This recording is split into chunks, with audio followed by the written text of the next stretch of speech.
Tonight we're going to explore one of the most disturbing puzzles in modern astrophysics. In the earliest moments of the universe, when the cosmos was still young, still forming its first stars, something appeared that by every known law of physics should not have been there. Objects so luminous they outshine entire galaxies by a factor of 1,000. Objects powered by black holes so massive they contain billions of times the mass of our sun, and they showed up far too early. The universe simply did not have enough time to build them. Not by any process we currently understand.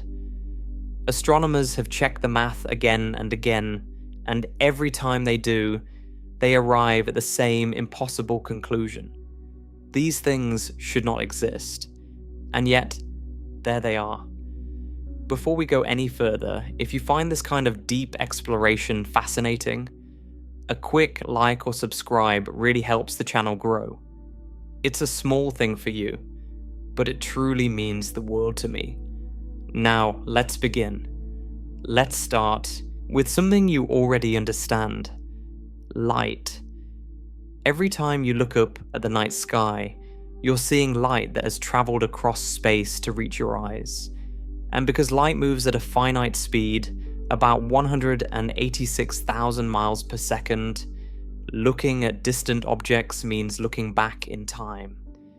When you see the moon, you're seeing it as it was about 1 1/3 seconds ago, because the light reflecting off the moon's surface needs that long to cross the 238,000 miles between us. When you see the sun, you're seeing it as it was about 8 minutes and 20 seconds ago. The sun is roughly 93 million miles from Earth, and even light, the fastest thing in the universe, needs over 8 minutes to cover that distance. If something catastrophic happened to the sun right now, if it suddenly changed or vanished, you wouldn't know for over 8 minutes.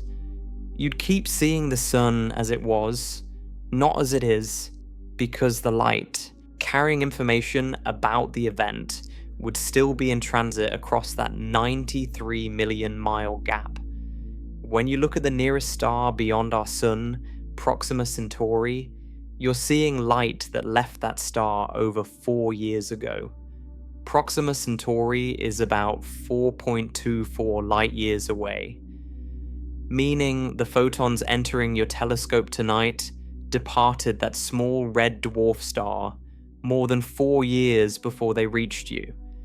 You're not seeing Proxima Centauri as it is right now. You're seeing it as it was years ago. And if you look further at stars hundreds or thousands of light years away, you're seeing even deeper into the past.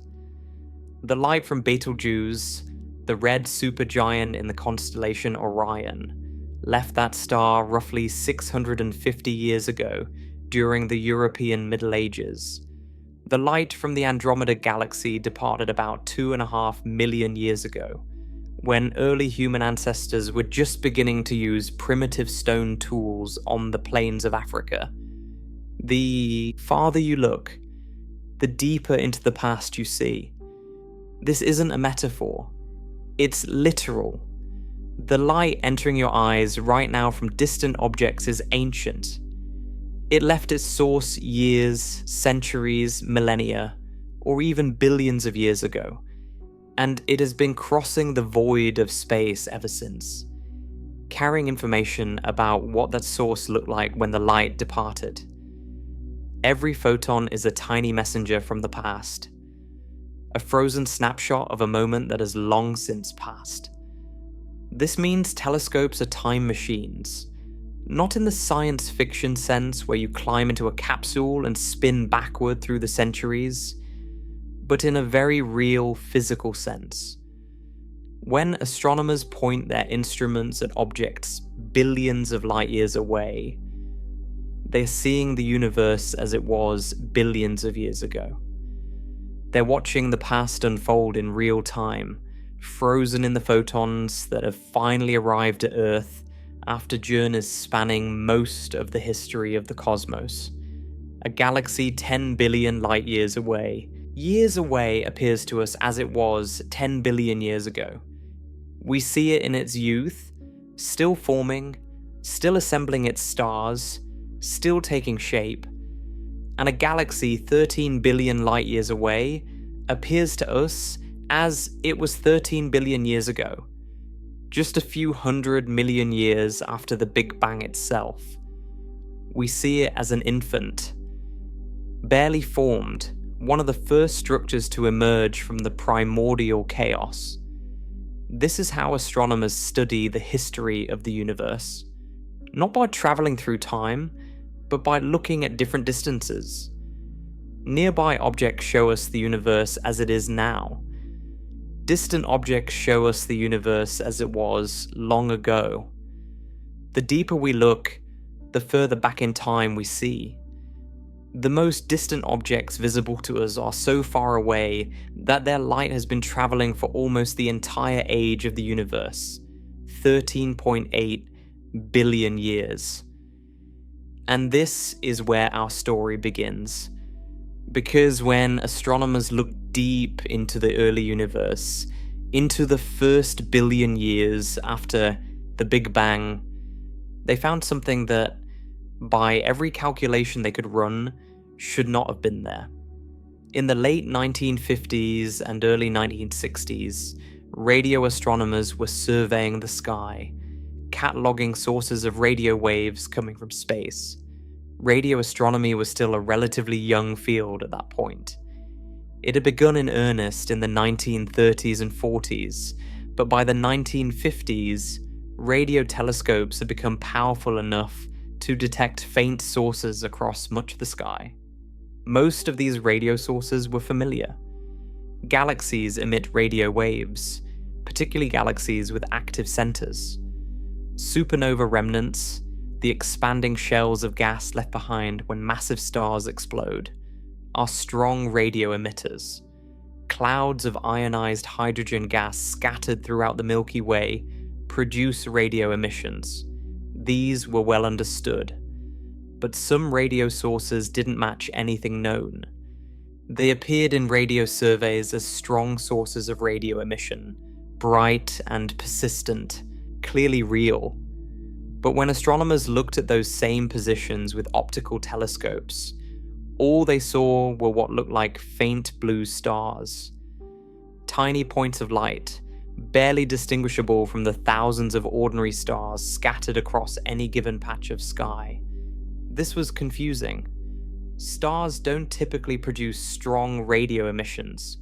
Ordinary stars like our Sun emit radio waves, but very weakly.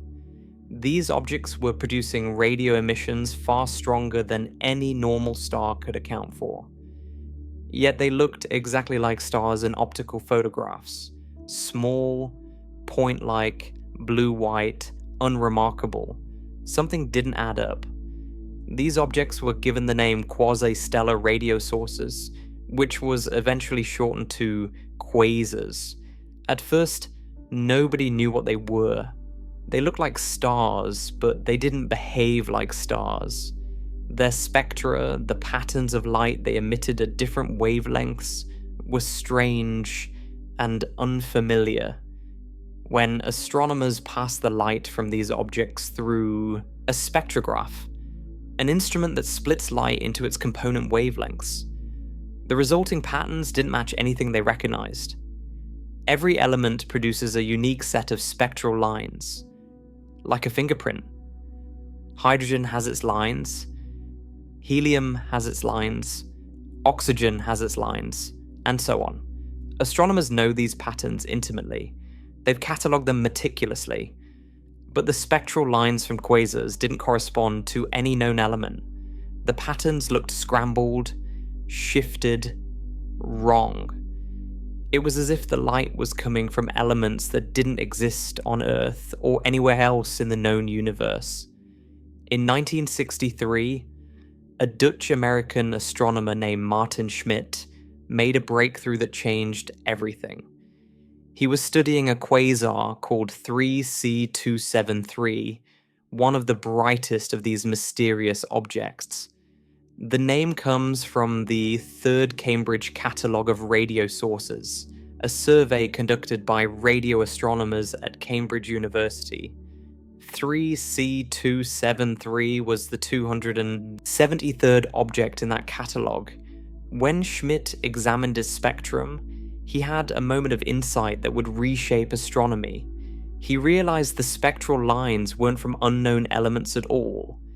They were from hydrogen, the most common element in the universe. The patterns were hydrogen's familiar fingerprint, but the lines have been shifted dramatically toward the red end of the spectrum. Every single line was displaced by the same proportional amount, all moved to longer wavelengths, all pushed toward the red. This is called redshift, and it happens when a light source is moving away from the observer. It's the same principle as the Doppler effect with sound. When an ambulance drives toward you, the siren sounds higher pitched because the sound waves are compressed. When it drives away, the siren sounds lower pitched because the waves are stretched. Light works the same way. When an object moves toward you, its light is compressed to shorter, bluer wavelengths. When it moves away, its light is stretched to longer, redder wavelengths. The faster it moves away, the more its light gets stretched toward the red. The amount of redshift Schmidt measured in 3C273 was enormous. It corresponded to a recession velocity of about 47,000 kilometers per second, roughly 15% of the speed of light. And here's what made that so shocking. In an expanding universe, the faster something is receding from us, the farther away it is. This is Hubble's law, established by Edwin Hubble in 1929, which describes the relationship between a galaxy's distance and its recession velocity. The redshift of 3C273 meant it wasn't nearby at all. It wasn't a star in our galaxy.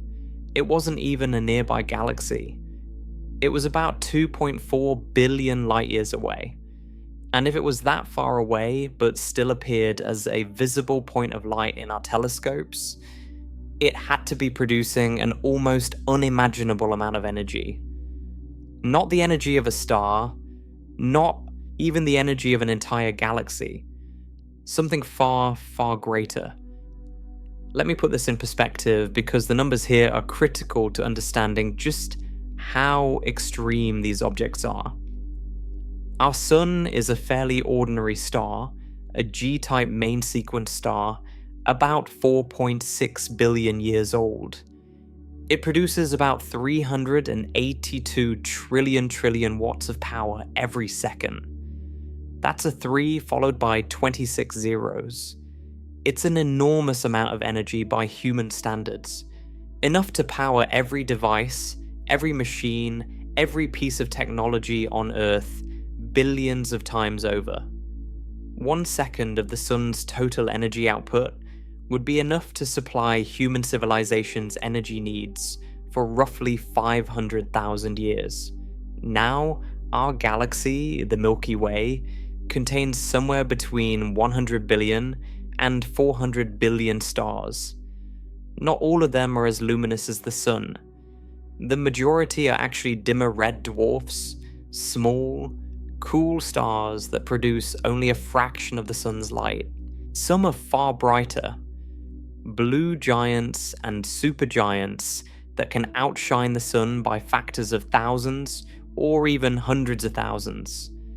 But if you add up all the light from all the stars in the entire Milky Way, including every red dwarf, every sun-like star, every giant and supergiant, you get a total luminosity of roughly 10 billion times the Sun's output.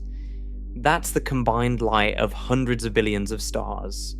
An entire galaxy's worth of starlight produced by every stellar furnace in a spiral structure 100,000 light years across. A quasar like 3C273 outshines all of that. By itself, This single object produces roughly 4 trillion times the luminosity of our Sun. That's about 100 times brighter than the entire Milky Way galaxy. All that light, all that energy, coming from a single source. One object producing more light than 100 galaxies combined. And 3C273 isn't even the brightest quasar we've found. Some quasars are 10 or even 100 times more luminous than 3C273. There are quasars out there that outshine their host galaxies by a factor of 1,000 or more. They are, without question, the most luminous persistent objects in the observable universe. Nothing else comes close. Not supernovae, which are incredibly bright but fade after weeks or months. Not gamma-ray bursts, which are phenomenally energetic but last only seconds or minutes. Quasars shine steadily for millions of years, pouring out energy at rates that dwarf everything else in the cosmos. When astronomers first calculated these luminosities, many didn't believe the results. The numbers seemed absurd, impossible. How could a single object produce more energy than hundreds of billions of stars? There had to be an error somewhere. Some astronomers argued the quasars must be closer than the redshifts suggested. Maybe the redshifts were caused by something other than the expansion of the universe. Maybe there was some unknown physical process shifting the light, giving a false impression of enormous distance and therefore enormous luminosity. These debates raged through the 1960s and into the 1970s. But as more evidence accumulated, as more quasars were discovered at different redshifts and distances, as independent methods confirmed their distances, the conclusion became inescapable. These objects were genuinely far away, and they were genuinely that luminous. Something extraordinary was happening at the centers of these distant galaxies. The question then became what could possibly produce that much energy from that small A region. And the smallness of the region turned out to be a crucial clue. Quasars varied in brightness. Some of them flickered, getting brighter or dimmer over periods of weeks, days, or sometimes even hours. This might not sound significant, but it's actually a critical piece of information. There's a simple rule in physics. If an object varies in brightness over a certain time period, the emitting region can't be much larger than the distance light can travel in that time period. This is because the different parts of the object need to be coordinated, and information can't travel faster than light. If a quasar brightens and dims over the course of a week, the region producing the light can't be much larger than one light week across. That's roughly the size of our solar system, the distance from the Sun out to about the orbit of Pluto. Think about what that means. An object roughly the size of our solar system producing more light than an entire galaxy containing hundreds of billions of stars. More light than 100 galaxies combined, from a region smaller than the distance from the Sun to Pluto. This constraint eliminated almost every possible explanation. Whatever was powering quasars had to be incredibly compact, capable of releasing enormous amounts of energy from a tiny volume of space. The answer, as it turned out, was gravity. Specifically, the most extreme form of gravity in the universe, a supermassive black hole. Black holes are regions of space where matter has been compressed to such extreme density that gravity becomes overwhelmingly powerful. So powerful that nothing, not even light, traveling at 186,000 miles per second, can escape once it crosses the boundary called the event horizon. The event horizon isn't a physical surface. It's a mathematical boundary, the point of no return beyond which escape becomes impossible, regardless of speed or direction. black holes come in different sizes.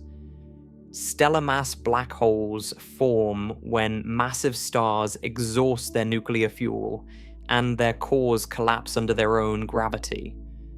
These typically contain between about 3 and a few tens of times the mass of the Sun. They're impressive objects, each one a testament to the extreme physics of stellar death. But at the centers of most large galaxies, astronomers have found a completely different class of black holes. These are the supermassive black holes, and they are in an entirely different league. They contain millions, hundreds of millions, or even billions of times the mass of the Sun. Our own Milky Way has one at its center, called Sagittarius, a star, containing about 4 million solar masses. By supermassive black hole standards, that's actually modest. The black hole at the center of M87, the giant elliptical galaxy in the Virgo cluster, has a mass of about 6.5 billion solar masses. That's more than 1,600 times more massive than the black hole at the center of our own galaxy. Now, a black hole by itself doesn't produce light. By definition, nothing escapes from within the event horizon. A solitary black hole drifting through empty space would be essentially invisible, detectable only by its gravitational influence on nearby objects. But the region just outside the event horizon can be the most luminous place in the entire universe. Here is why. When matter falls toward a black hole, it almost never falls straight in. Instead, because the infalling material typically has some angular momentum, some sideways motion, it spirals inward, forming a flat, rotating structure called an accretion disk. Think of it like water spiraling down a drain, but instead of water, it's gas, dust, and sometimes even the shredded remains of stars that wandered too close to the black hole's gravitational grip. As this material spirals inward, it gets compressed and heated by friction and gravitational forces. The particles in the disk collide with each other at tremendous speeds. Inner regions orbit faster than outer regions, creating shear forces that generate enormous amounts of heat. The closer the material gets to the black hole, the faster it moves, and the hotter it becomes. By the time it reaches the inner edge of the accretion disk, just outside the event horizon, it can be heated to temperatures of millions or even billions of degrees. At these extreme temperatures, the material radiates prodigious amounts of energy across the entire electromagnetic spectrum, from low-frequency radio waves through infrared and visible light, all the way up to ultraviolet, X-rays, and gamma rays. This is where the quasar's power comes from. It's not the black hole itself that's shining. It's the material being consumed by the black hole. The accretion disk converts gravitational potential energy into electromagnetic radiation with extraordinary efficiency. Gravitational accretion onto a black hole is in fact the most efficient known process in the universe for converting mass into energy. Nuclear fusion, the process that powers stars, converts about 0.7% of the rest mass of hydrogen into energy. That's already impressive. It's enough to keep a star like the Sun burning for 10 billion years. But accretion onto a black hole can convert anywhere from about 6% to roughly 40% of the infalling mass into energy, depending on how rapidly the black hole is spinning.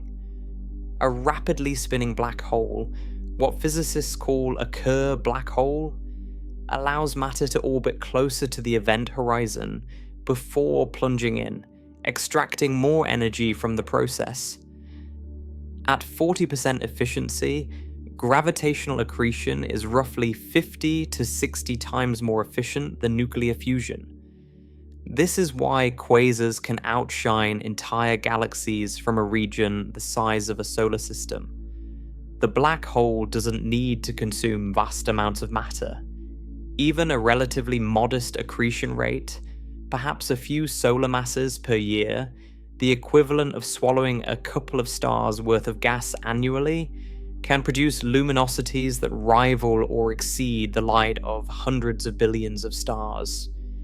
The accretion process is simply that efficient at converting mass into radiant energy. Some quasars also produce jets. These are narrow, highly collimated beams of material and energy that shoot outward from the poles of the black hole, perpendicular to the plane of the accretion disk, at speeds approaching the speed of light.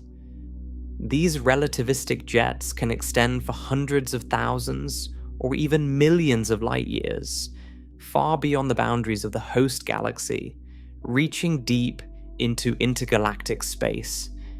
They are among the largest structures produced by any single object in the universe.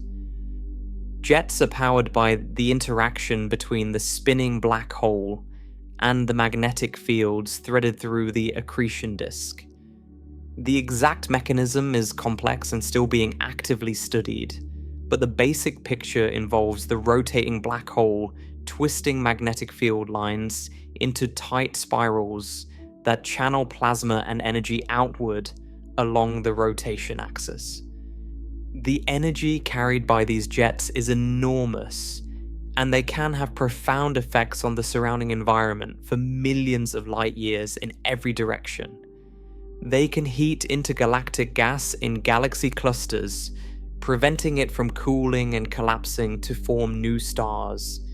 They can blow massive bubbles in the hot gas that fills the space between galaxies.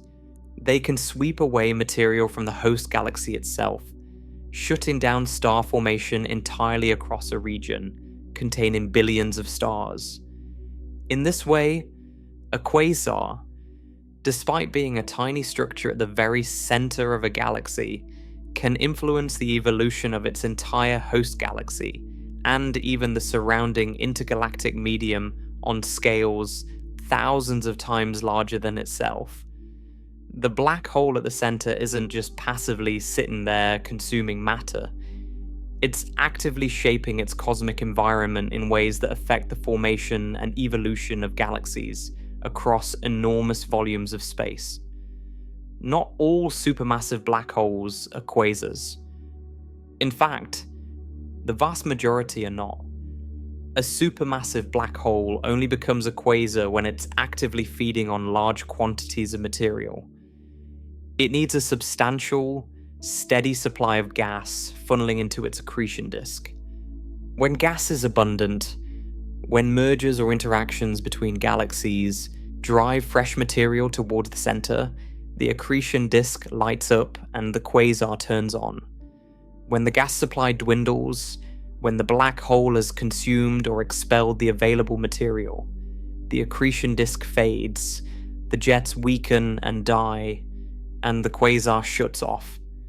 The black hole remains still massive, still warping space-time, but it becomes dark and quiet. A sleeping giant, our own Milky Way's central black hole, Sagittarius A star, is in this dormant state right now.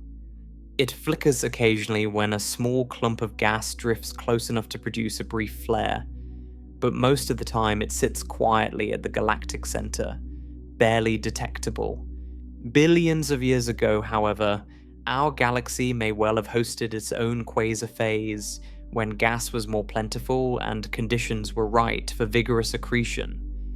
So, quasars are the most luminous, steady objects in the observable universe, powered by supermassive black holes actively devouring gas through accretion disks that convert mass into energy more efficiently than any other process known to physics.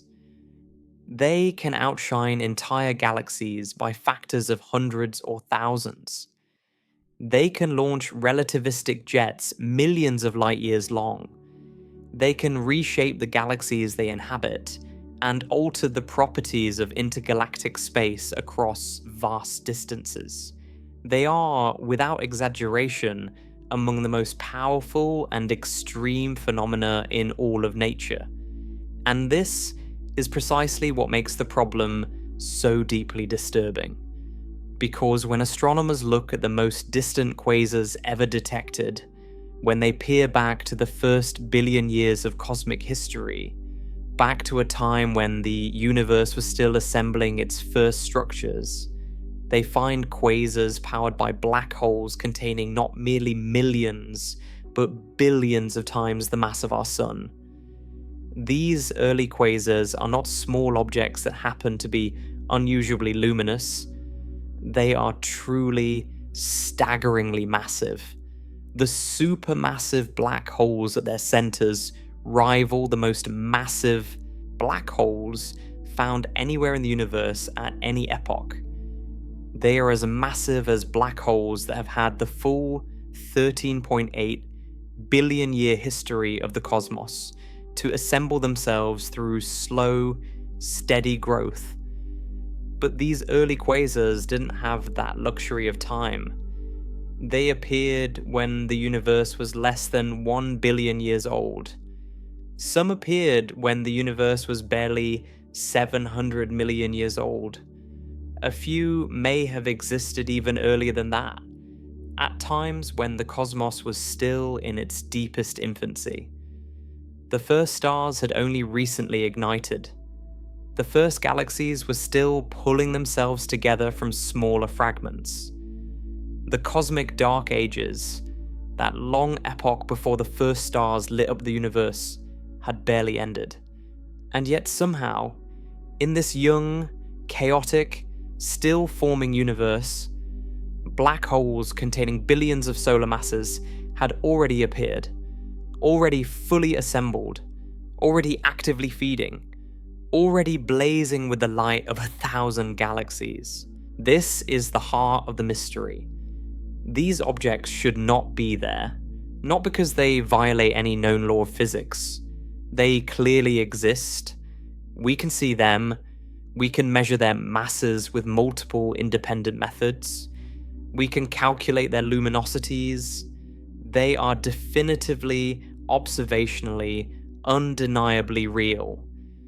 But when we attempt to explain how they got there, how they grew so massive so quickly, every model we have for black hole formation and growth tells us the same troubling thing. There was not enough time. The universe was simply too young for these monsters to have been built by any standard process we understand. And that realization, that impossible gap between what we observe and what our models predict, is what drives everything that comes next in this story. To understand why these early quasars are such a problem, you need to understand how black holes are supposed to form and grow. Because the universe doesn't just produce billion solar mass black holes out of thin air. There's a process, a sequence of steps that has to happen, and each step takes time. The story of black hole formation begins with stars. The very first stars in the universe, which astronomers call population 3 stars, formed roughly 100 to 200 million years after the Big Bang. Before these stars existed, the universe was dark. There were no sources of light anywhere, just vast clouds of hydrogen and helium gas slowly cooling, slowly condensing under the pull of gravity in a period astronomers call the cosmic dark ages. Eventually, some of these gas clouds became dense enough and cool enough to collapse under their own weight.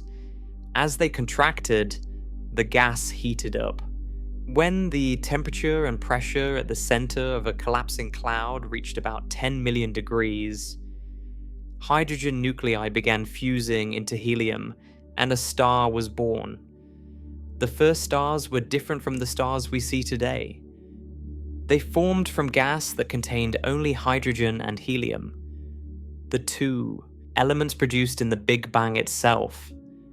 There were no heavier elements, No carbon, no oxygen, no iron, no silicon, nothing else. This matters because heavier elements play an important role in how gas cools and fragments. Without them, the collapsing gas clouds couldn't cool as efficiently, which meant they couldn't fragment into smaller clumps as easily. The result was that the first stars tended to be very massive.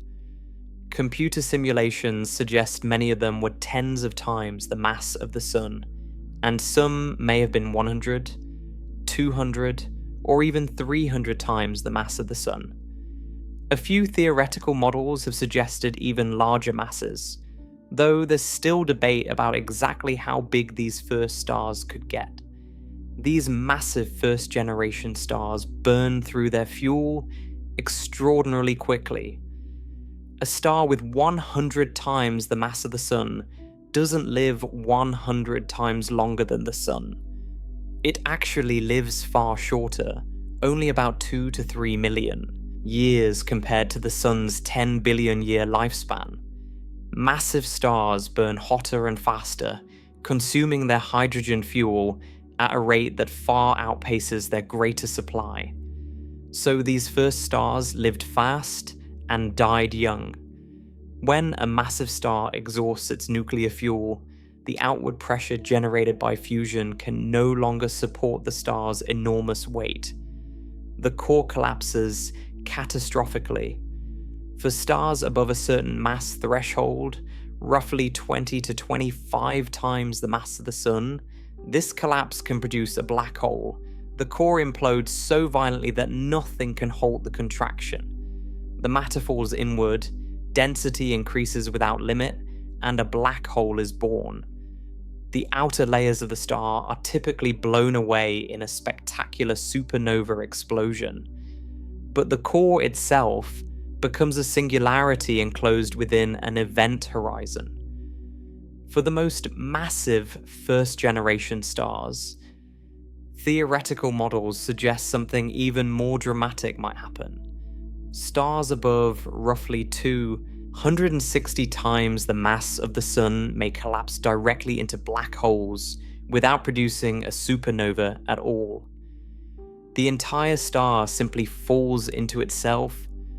No explosion, no outward blast, just a sudden quiet implosion followed by the appearance of a black hole that contains essentially all the mass of the original star. This is important because it means the first generation of stars could have produced black holes with masses ranging from perhaps a few tens of solar masses up to maybe 200 or 300 solar masses. These are called stellar mass black holes, or in the case of the most massive ones, intermediate mass black holes. They're the seeds, the starting points from which supermassive black holes are supposed to grow. Now here's where the problem starts to crystallize. A black hole with a mass of, say, 100 times the mass of the Sun is impressive. It's a region of space-time so warped that not even light can escape. It has an event horizon a few hundred miles across, but it's not a supermassive black hole. It's not even close. The quasars we see in the early universe are powered by black holes containing not hundreds, but billions of solar masses. A billion is 10 million times larger than 100. To get from a 100 solar mass seed to a billion solar mass monster, you need to increase the mass by a factor of 10 million. That requires an enormous amount of growth, and growth takes time. The primary way a black hole grows is by accreting matter. Gas, dust, and other material fall toward the black hole, spiral into the accretion disk, and eventually cross the event horizon, adding their mass to the black hole. The more matter that falls in, the more massive the black hole becomes. Simple enough in principle, but there's a catch. A fundamental physical limit on how fast a black hole can feed.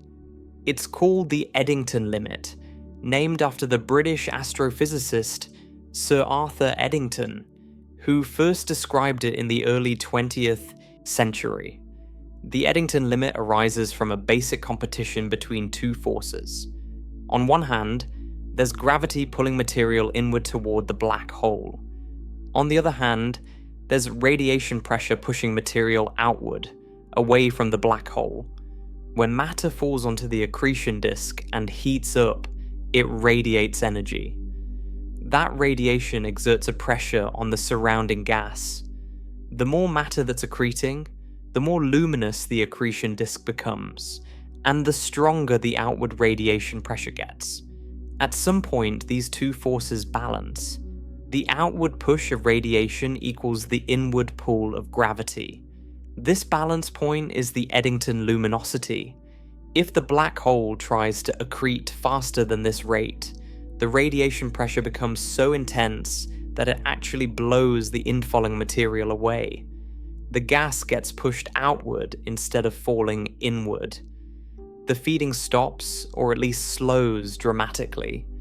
The black hole effectively chokes on its own meal. The more it tries to eat, the brighter the accretion disk becomes, and the harder it pushes the incoming food away. This creates a speed limit for black hole growth. There's a maximum rate at which a black hole can gain mass through standard accretion, set by the Eddington limit. And this rate depends on the black hole's current mass. A more massive black hole has a higher Eddington limit because its gravity is stronger, so it can pull harder against the radiation pressure. But even with this scaling, the growth is not instantaneous. It's exponential, but bounded. Physicists describe this growth in terms of a characteristic timescale called the salpeter time, named after astrophysicist Edwin Salpeter.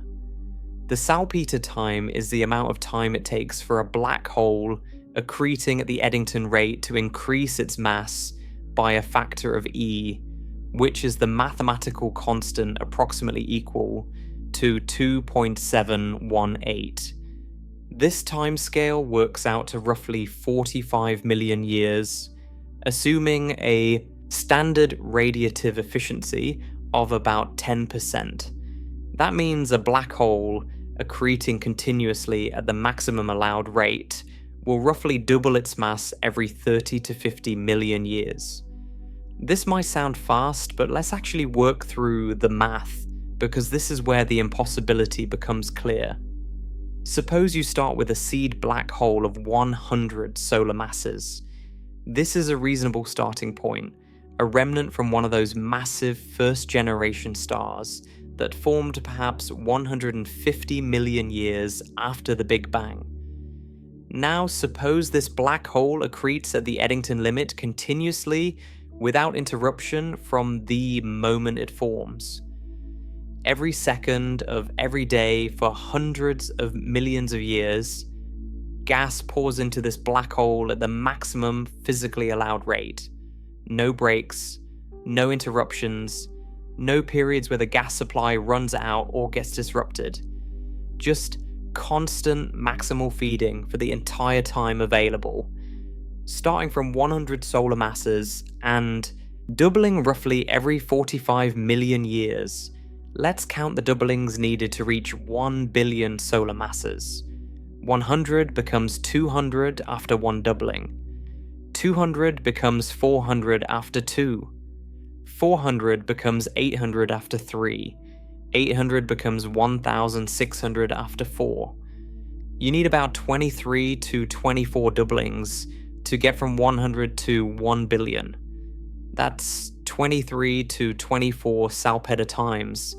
At 45 million years per salpeter time, that works out to roughly 1 billion to 1 billion and 80 million years. So, starting from 100 solar mass seed, even accreting at the absolute maximum rate allowed by physics, continuously without any interruption whatsoever, it takes about 1 billion years to build a 1 billion solar mass black hole. Now, look at the timeline. The Big Bang occurred 13.8 billion years ago. The first stars probably formed between 100 and 200 million years after the Big Bang.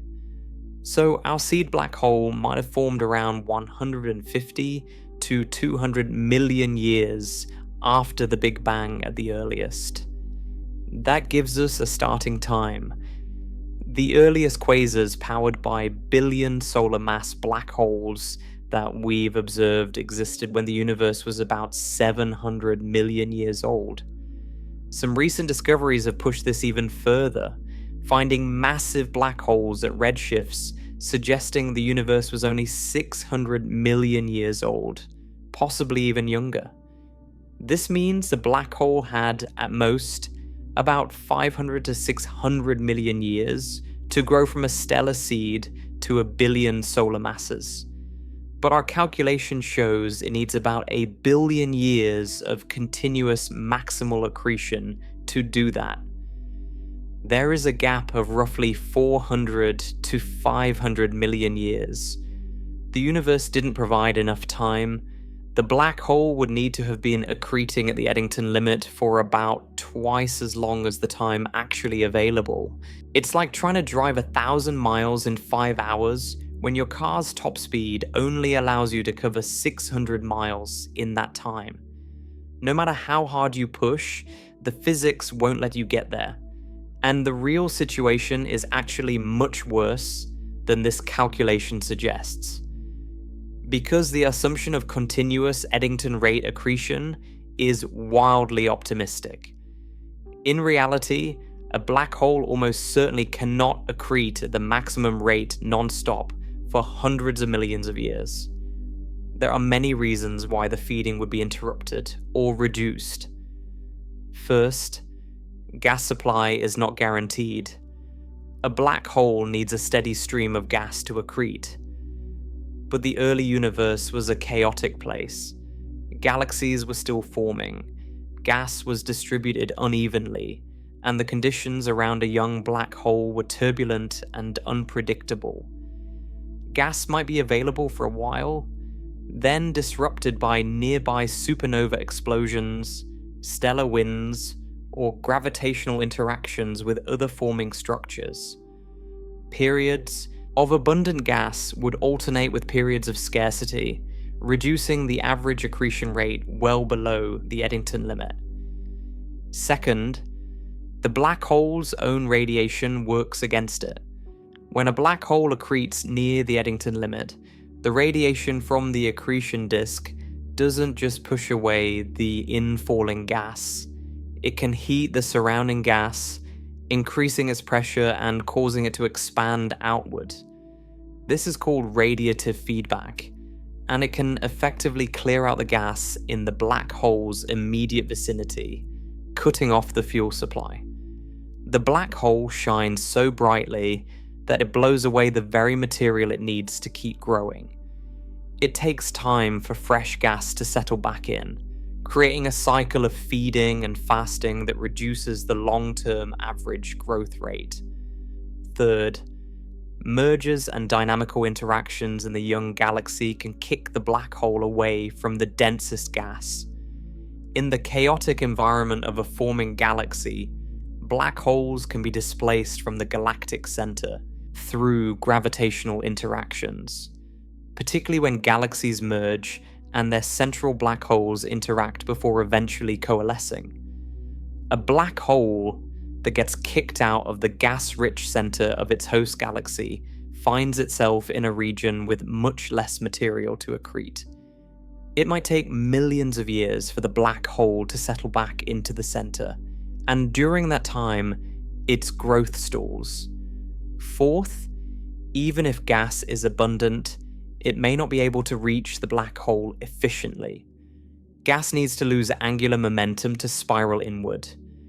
If the gas is in a stable, rotating disk, it can take a long time for angular momentum to be transported outward, allowing the gas to drift inward.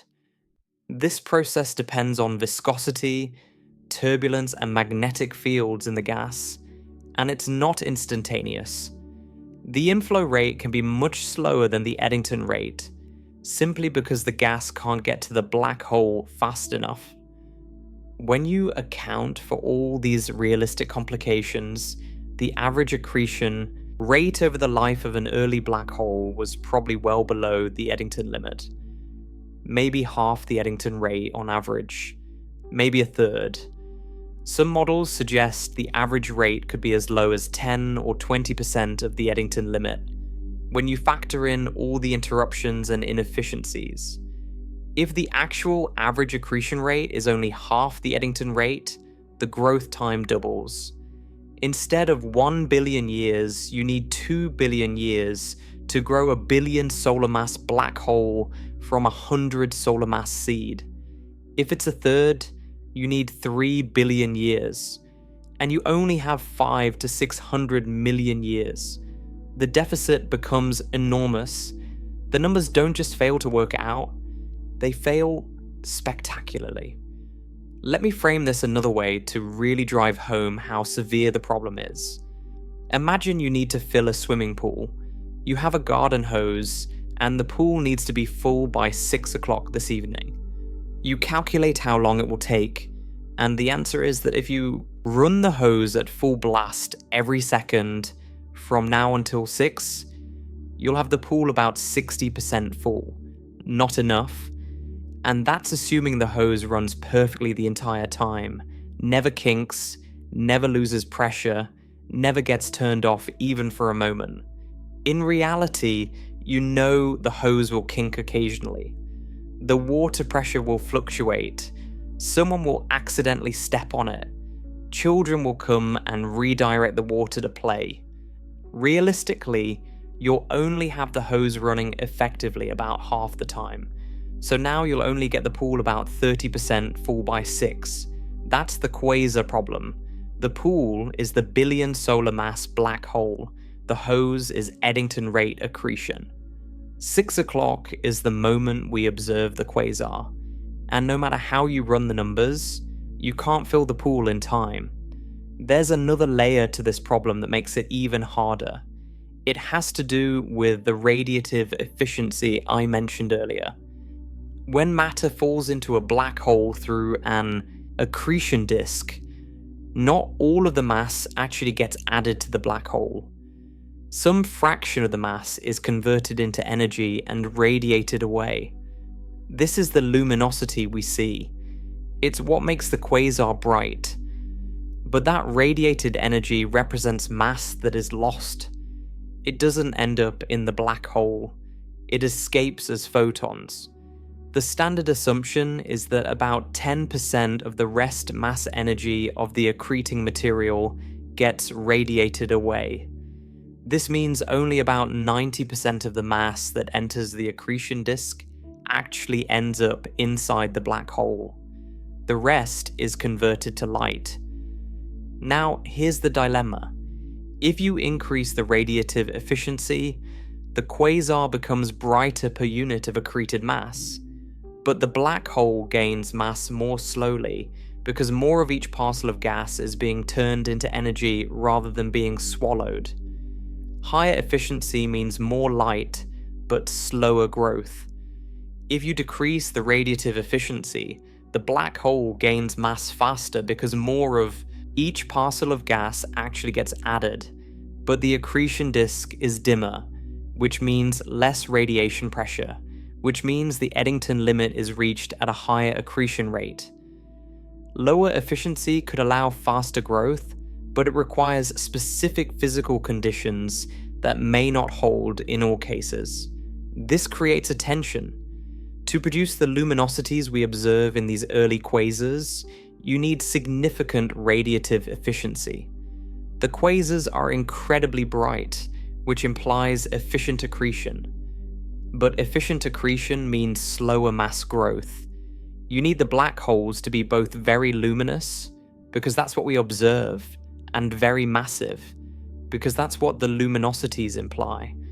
But the combination of high luminosity and rapid mass growth is in tension. The brighter the quasar shines, the more mass is being radiated away as energy rather than being added to the black hole. Some astrophysicists have tried to alleviate the problem by starting with a larger seed.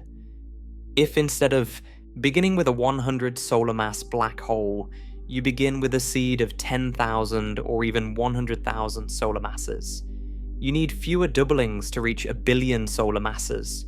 Fewer doublings means less time.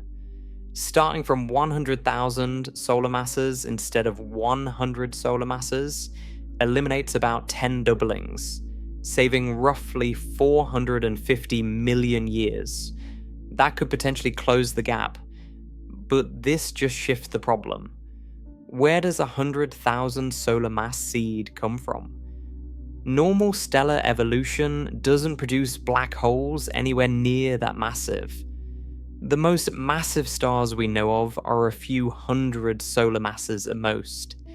Even if the first generation of stars included monsters of 300 solar masses, the black holes they leave behind would be at most a few hundred solar masses, not 100,000. So if you want a heavy seed, you need a completely different formation mechanism, something that bypasses the normal stellar pathway entirely. We'll explore those mechanisms later, but for now, the key point is that the standard model of black hole formation and growth through stellar remnant seeds and Eddington limited accretion simply cannot produce the black holes we see powering early quasars. The math doesn't work, the time isn't there, and the problem has only gotten worse over the years, not better. Every few years, astronomers discover an even more distant quasar, powered by an even more massive black hole, at an even earlier time. Each new discovery pushes the formation epoch further back and tightens the constraints on any model that tries to explain how these objects formed. Black holes of billions of solar masses have now been confirmed at epochs when the universe was less than 1 billion years old. Some have been found at epochs when the universe was barely 700 million years old, and with every new detection, the gap between what the models predict and what the observations reveal grows wider. The time deficit doesn't shrink with better data, it deepens. Each record-breaking discovery forces the astrophysics community to re-examine their models, their assumptions, and their understanding of what was possible in the young universe. The specific objects that sharpen this crisis, the individual quasars whose masses and distances push the problem to the breaking point, tell a remarkable story of their own. A story written in redshifts and luminosities, recorded by some of the most powerful telescopes ever built. Let me also explain something subtle but important about the Eddington limit, because it's easy to think of it as just an arbitrary number that might be wrong. It's not. The Eddington limit is rooted in very basic, well-understood physics. It comes from the balance between gravity and radiation pressure, two forces we understand extremely well. The relevant physics, electromagnetism and gravity, is described by equations that have been tested and confirmed to extraordinary precision. General relativity has been validated by everything from the precession of Mercury's orbit to the detection of gravitational waves from merging black holes. Electrodynamics underlies all of modern technology. These aren't speculative theories. They're the most thoroughly tested theories in all of physics. So the Eddington limit isn't some rough guess that might be off by a factor of 10. It's a consequence of fundamental physics. You can't just ignore it or assume it doesn't apply. There are possible ways around it, which we'll discuss later, but they require special conditions. Under normal circumstances, the Eddington limit holds. It's a real physical constraint. And under that constraint, the growth timescale for black holes is what it is. You can't wish it away. This is what makes the quasar problem so compelling. It's not based on uncertainty or speculation. It's based on straightforward physics applied to observational data. We see the quasars, We measure their luminosities. We calculate the masses of the black holes powering them. We know when they existed because we can measure their redshifts. And when we compare what we observe to what our models predict, the models come up short. The observations win. The black holes are there, exactly where the models say they shouldn't be. They're too massive, too early, too luminous for any standard growth pathway to explain. Something unexpected happened in the early universe. Some process or combination of processes built these objects faster than our current understanding says should be possible. The quasars aren't violating physics. The physics is fine. The quasars are real. But our models of how black holes form and grow in the early universe are incomplete. Something is missing from the picture. There's a piece of the puzzle we haven't found yet, a mechanism or a set of conditions we haven't accounted for. And identifying that missing piece is one of the most active and exciting areas of research in modern astrophysics. The early universe did something remarkable. It built the most massive objects in existence in a fraction of the time anyone expected. And we're still trying to figure out how. The Eddington limit is not just a theoretical curiosity. It has been confirmed observationally in many different astrophysical contexts. Astronomers have observed accreting black holes in binary star systems within our own galaxy, where a stellar mass black hole is pulling gas off a companion star. These systems are called X-ray binaries because the accretion disk radiates primarily in X-rays. In many cases, the luminosity of these systems plateaus at or near the Eddington limit. The black hole tries to accrete faster, but radiation pressure pushes material away, capping the luminosity and the accretion rate. This behavior is exactly what theory predicts. The Eddington limit has also been observed in the behavior of active galactic nuclei, the broader category of galaxies with actively feeding supermassive black holes, of which quasars are the most extreme examples. Many active galactic nuclei radiate at luminosities close to their Eddington limits, confirming that this physical ceiling is real and applies across an enormous range of black hole masses, from stellar mass to billions of solar masses. So when we say the Eddington limit constrains how fast an early black hole could grow, we're not invoking some untested hypothesis. We're applying a well-confirmed physical principle. The constraint is real. The time problem is real. And the massive black holes in the early universe remain, for now, unexplained by standard growth models. This tension between observation and theory is exactly what drives science forward. When the data conflicts with the models, it means we have something new to learn.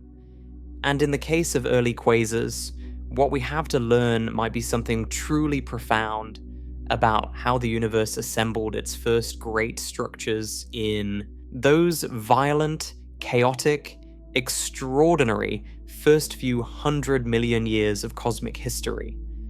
The early universe was not a gentle place.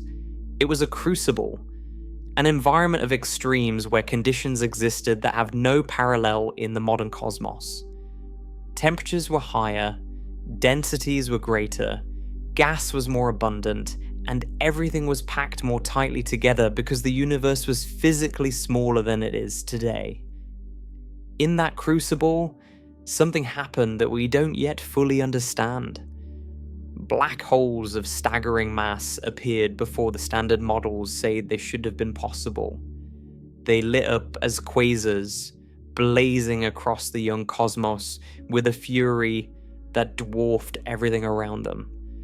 And they left us with a puzzle that decades after its discovery remains one of the most compelling mysteries in all of astrophysics. The universe built something extraordinary. It built it impossibly fast. And it's up to us to figure out how. So far, we've established what quasars are, and why the physics of black hole growth makes their existence in the early universe so difficult to explain. But science isn't built on theoretical arguments alone. It's built on observations, on real data collected by real instruments pointed at real objects in the sky. And the observational story of early quasars is one of the most dramatic in modern astronomy. Because every time astronomers thought they had found the most extreme example, every time they thought they had pushed the limits of what was possible, a new discovery came along that made things even more puzzling. The history of early quasar discovery is a history of repeatedly broken records, each one deepening the mystery and tightening the constraints on any model that tries to explain how these objects formed. To understand these discoveries, you first need to understand how astronomers determine how far away a quasar is, and therefore how far back in time they're looking. The key concept is redshift, which I mentioned earlier. When light from a distant object travels through an expanding universe, the space it's traveling through stretches while the light is in transit. This stretching of space stretches the wavelength of the light itself, shifting it towards the red end of the spectrum. The more the universe has expanded since the light was emitted, the more the light has been stretched, and the higher the redshift. Astronomers use the letter Z to denote redshift. A redshift of Z equals 0 means the object is right here, no expansion between us and it. A redshift of Z equals 1 means the light has been stretched to twice its original wavelength, which corresponds to a time when the universe was roughly half its current size. Higher redshifts mean earlier times. A redshift of Z equals 6 corresponds to a time when the universe was about 940 million years old, roughly 7% of its current age. A redshift of Z equals 7 corresponds to about 770 million years after the Big Bang. A redshift of Z equals 10 would correspond to about 470 million years after the Big Bang, deep in the cosmic dawn when the very first galaxies were forming. Finding quasars at high redshifts is extraordinarily difficult.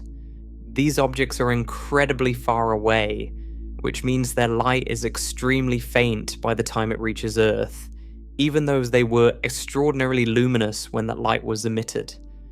The light has been traveling for billions of years across the expanding universe, spreading out over an enormous volume of space. On top of that, the redshift itself pushes the light to longer wavelengths. Ultraviolet light that was emitted by the quasar gets shifted into the visible range. Visible light gets shifted into the infrared. This means the quasar looks very different from how it would appear up close. The spectral features that astronomers use to identify quasars and measure their redshifts get pushed into wavelength, ranges that are harder to observe, particularly from the ground where Earth's atmosphere absorbs or distorts many infrared wavelengths. Despite these challenges, astronomers have been steadily pushing the redshift frontier for decades, finding quasars at greater and greater distances earlier and earlier in cosmic history. Each new record holder has provided critical data about the conditions in the early universe and the masses of the black holes that powered these ancient beacons. The first truly high redshift quasar discovery that shook the field came in 2001, when a team of astronomers using the Sloan Digital Sky Survey discovered a quasar designated SDSSJ 1148 plus 5251 at a redshift of Z equals 6.43. This was enormous news at the time. A redshift of 6.43 meant the light from this quasar was emitted when the universe was only about 870 million years old, less than a billion years after the Big Bang, and the black hole powering this quasar had a mass of roughly 3 billion times the mass of our Sun. 3 billion solar masses assembled in less than a billion years. This was the first observational proof that truly massive black holes existed in the very young universe, and it immediately raised the timescale problem to the forefront of astrophysical debate. How do you grow a 3 billion solar mass black hole in 870 million years? The Eddington limited calculations were strained but not entirely broken if you assumed a massive seed and continuous accretion. It was tight, but some theorists argued it was just barely possible under the most optimistic assumptions. Then the records started falling. In 2011, a quasar designated ULASJ 1120 plus 0641 was discovered at a redshift of Z equals 7.085. This pushed the frontier back to just 770 million years after the Big Bang. The black hole powering it had a mass of about 2 billion solar masses. 2 billion solar masses, present when the universe was barely 3/4 of a billion years old. The optimistic assumptions that had just barely worked for the previous record holder were now being stretched to their breaking point. The window of available time had shrunk by another 100 million years, and the mass was still in the billions. In 2015, the discovery of SDSSJ 0100 plus 2802 at a redshift of Z equals 6.3 sent shockwaves through the community. Not because of its redshift, which was actually slightly lower than the previous record, but because of its mass. This quasar was powered by a black hole with an estimated mass of 12 billion solar masses. 12 billion. That number bears repeating because it's almost incomprehensible. 12 billion times the mass of our Sun, all concentrated in a single black hole, existing when the universe was only about 900 million years old. For context, 12 billion solar masses is roughly 3,000 times more massive than the supermassive black hole at the center of our own Milky Way. It's nearly twice the mass of the black hole at the center of M87, the giant elliptical galaxy that's been cannibalizing its neighbors for billions of years in the heart of the Virgo cluster. And this object existed when the universe was less than 7% of its current age. To grow a 12 billion solar mass black hole from a stellar seed in 900 million years is essentially impossible under standard Eddington limited accretion. Even starting from an unusually massive seed of 1,000 solar masses, even assuming continuous accretion at the maximum rate with no interruptions whatsoever, the math doesn't come close. You would need either a seed that was already enormously massive, perhaps millions of solar masses, or sustained accretion at rates far above the Eddington limit, or some combination of both. This single object, more than any other, crystallized the severity of the problem. It wasn't a marginal discrepancy that could be explained by tweaking a few parameters. It was a fundamental challenge to the entire framework of how we understood black hole growth in the early universe. The discoveries continued. In 2018, a quasar was found at a redshift of Z equals 7.54, designated ULASJ 1342 plus 0928, pushing the record back to roughly 690 million years after the Big Bang. The black hole mass was estimated at about 800 million solar masses. While less massive than the 12 billion solar mass monster, the earlier epoch made it equally or even more challenging to explain. 800 million solar masses is still enormous, and the universe was even younger. The time available for growth was even shorter, less than 700 million years from the Big Bang. Subtract the first 150 to 200 million years before the first stars could even form and produce seed black holes, and you're left with roughly 500 million years of actual growth time. Building 800 million solar masses in 500 million years requires sustained near Eddington accretion from a seed that was already unusually massive. Then came the James Webb Space Telescope. Launched in December of 2021, the James Webb Space Telescope, commonly called JWST, is the most powerful space observatory ever built. Its 6.5 meter primary mirror, composed of 18 hexagonal gold-coated beryllium segments, collects infrared light with unprecedented sensitivity. And infrared is exactly what you need to study the early universe.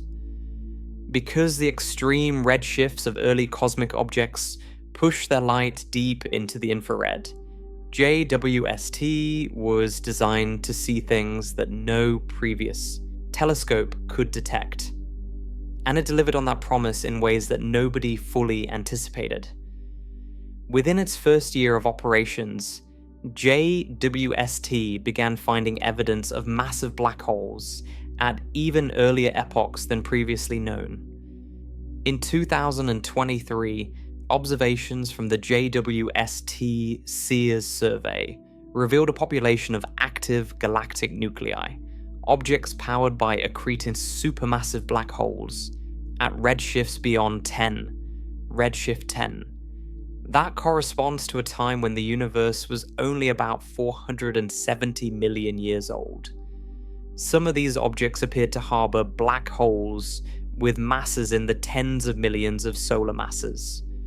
While not as massive as the billion solar mass monsters found at slightly lower redshifts, the sheer earliness of these objects made them profoundly significant. A black hole of 10 million solar masses existing when the universe was less than 500 million years old is already extremely difficult to produce from a stellar mass seed through standard accretion.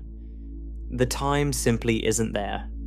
One particularly remarkable discovery was a galaxy called UHZ1, identified in JWST observations and confirmed using X-ray data from the Chandra X-ray Observatory. This object was found at a redshift of about 10.1, placing it at a time when the universe was approximately 470 million years after the Big Bang. The X-ray emission from U8Z1 indicated the presence of a growing black hole with a mass estimated between 10 million and 100 million solar masses. The host galaxy itself was small, containing only a modest amount of stars.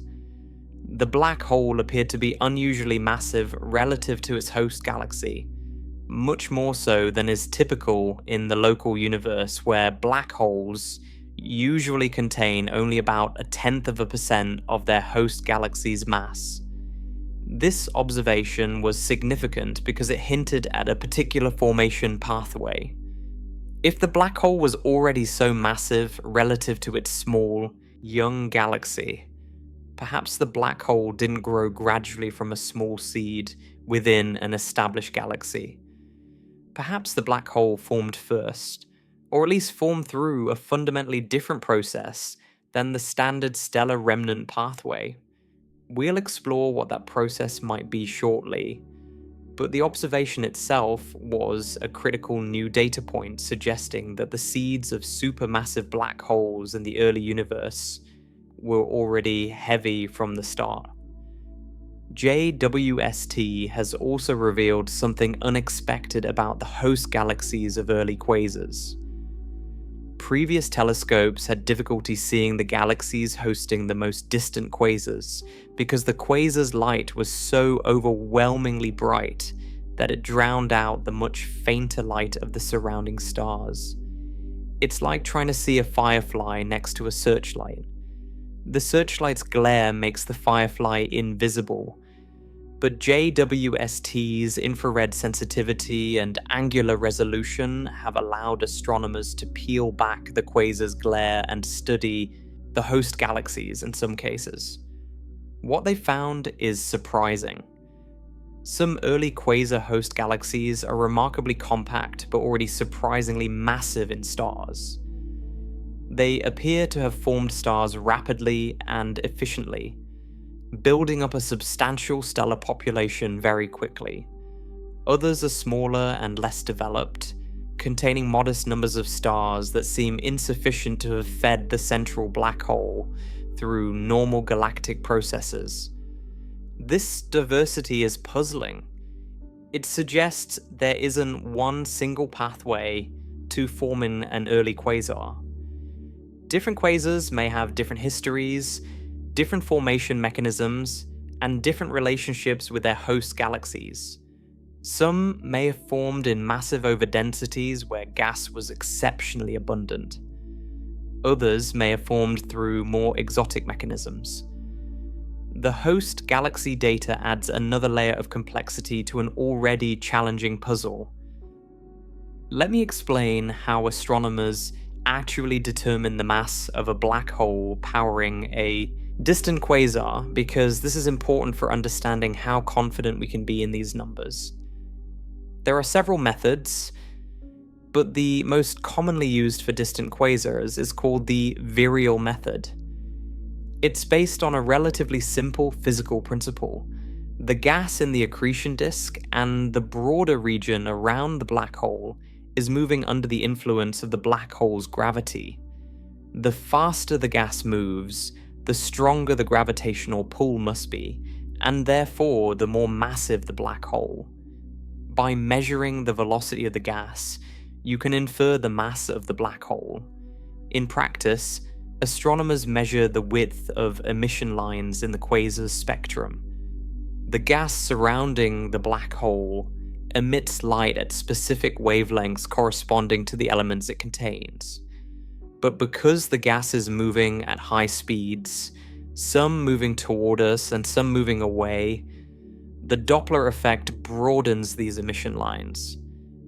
Gas moving toward us shifts its light to shorter wavelengths. Gas moving away shifts its light to longer wavelengths. The combined effect is a broadened line whose width reflects the range of velocities in the gas. Wider lines mean faster gas, which means more mass.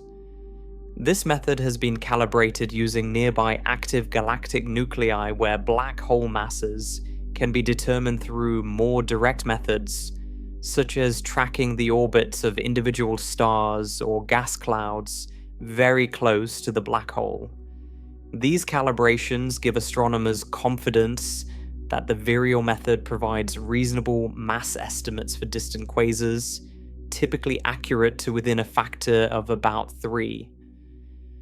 That means if the estimated mass is 1 billion solar masses, the true mass is probably somewhere between about 300 million and 3 billion solar masses. That's a significant uncertainty, but even at the lower end of the range, these early black holes are still enormously massive and still very difficult to explain. Another approach that provides independent confirmation is the relationship between a black hole's mass and the luminosity of the quasar. If you know the luminosity and you assume the quasar is radiating at or near the Eddington limit, you can estimate the minimum mass required to produce that luminosity without exceeding the Eddington limit. This gives you a lower bound on the black hole mass. For many early quasars, this lower bound is already in the hundreds of millions or billions of solar masses, confirming that the black holes are genuinely massive regardless of the specific mass estimate from the virial method. X-ray observations provide yet another check. The X-ray emission from quasars has specific spectral characteristics that depend on the properties of the accretion disk and the black hole. By modeling the X-ray spectrum, astronomers can constrain the black hole's mass, spin, and accretion rate independently. These X-ray studies have generally confirmed the masses derived from optical methods, strengthening the case that the early universe truly contained supermassive black holes of extraordinary size. It's also worth addressing a question that sometimes comes up. Could the masses be wrong? Could there be some systematic error in how we measure black hole masses at high redshifts that artificially inflates the numbers? This is a legitimate question, and astronomers take it seriously.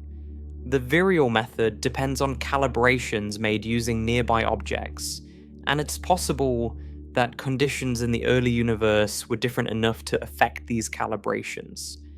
Maybe the gas geometry was different, maybe the relationship between line width and black hole mass was different at early times, maybe there are selection effects that cause us to preferentially find the most massive, most luminous objects while missing a population of less massive ones. These possibilities have been studied extensively. While there is certainly some uncertainty in individual mass estimates, the overall conclusion is robust, even allowing for significant systematic errors, even reducing every mass estimate by a factor of 3 or 5. The early quasars still contain black holes of hundreds of millions of solar masses existing, when the universe was less than 1 billion years old. The problem is less severe but doesn't disappear. And for the most extreme cases, like the 12 billion solar mass black hole, even generous error bars leave you with a mass so enormous that the formation timescale remains deeply problematic. Beyond individual record-breaking discoveries, one of the most important aspects of the early quasar problem is the growing number of these objects that have been found. It's not just 1 or 2 anomalous examples. Astronomers have now identified hundreds of quasars at redshift above 6, and the number continues to grow as surveys become more sensitive and cover more of the sky. The Sloan Digital Sky Survey has been a workhorse in this effort, systematically scanning large areas of sky and identifying quasar candidates based on their colors and spectral properties. More recent surveys using the Subaru telescope in Hawaii, the Vista telescope in Chile, and the Pan-STARRS survey have added to the census. Each survey uses slightly different techniques and targets different areas of the sky, providing independent confirmations and reducing the chance that any single survey's results are affected by systematic errors. The fact that hundreds of quasars exist at these early epochs tells us something important. Whatever process created these objects, it wasn't a one-time fluke. It wasn't some incredibly rare cosmic accident that happened once in the entire observable universe. It happened repeatedly, in many different places, under many different conditions. The mechanism that created early supermassive black holes was robust and effective. It worked in many environments across the young cosmos. This rules out some of the more exotic explanations. If early quasars were extremely rare, you could invoke some fantastically unlikely process, a 1 in a trillion coincidence, to explain them. But they're not extremely rare. They're uncommon, certainly, but there are enough of them that any viable formation mechanism needs to be able to produce them in reasonable numbers across the observable universe. Surveys also reveal something interesting about the distribution of early quasars. They're not randomly scattered across the sky. They tend to be found in regions that were overdense in the early universe, places where matter was clumped more tightly than average. These overdense regions are the precursors of the massive galaxy clusters we see in the present-day universe. This makes physical sense. If you want to build a massive black hole quickly, you need a lot of gas. Overdense regions had more gas, which means more raw material available for accretion. They also had more dark matter, which provided deeper gravitational potential wells that could trap gas and channel it toward the center. The environment matters. Not every part of the early universe was equally hospitable to growing supermassive black holes. The ones that grew fastest likely did so in the densest, most gas-rich environments, the cosmic equivalent of building a dam in a valley with a major river flowing through it, rather than in the middle of a dry plain. Another critical observation is the properties of the intergalactic medium around early quasars. The light from a distant quasar has to travel through billions of light years of intervening space before it reaches us. Along the way, it passes through clouds of hydrogen gas scattered between galaxies. These clouds absorb light at specific wavelengths, leaving a characteristic pattern of absorption features in the quasar's spectrum. By studying these absorption features, astronomers can learn about the state of the intergalactic gas at various distances and therefore various cosmic epochs. One of the most important things these observations reveal is the state of reionization. In the first few 100 million years after the Big Bang, the universe was filled with neutral hydrogen gas, which is opaque to ultraviolet light. As the first stars and galaxies formed, their radiation began to ionize this gas, splitting hydrogen atoms into protons and electrons. This process, called reionization, gradually made the universe transparent to ultraviolet light. Reionization wasn't instantaneous. It happened over a period of several 100 million years, finishing roughly 1 billion years after the Big Bang. The most distant quasars serve as backlights for studying reionization.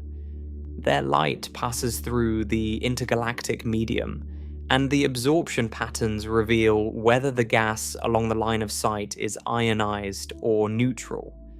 Quasars at redshifts above 6 often show strong absorption by neutral hydrogen, indicating that the universe was still in the process of being reionized when their light was emitted.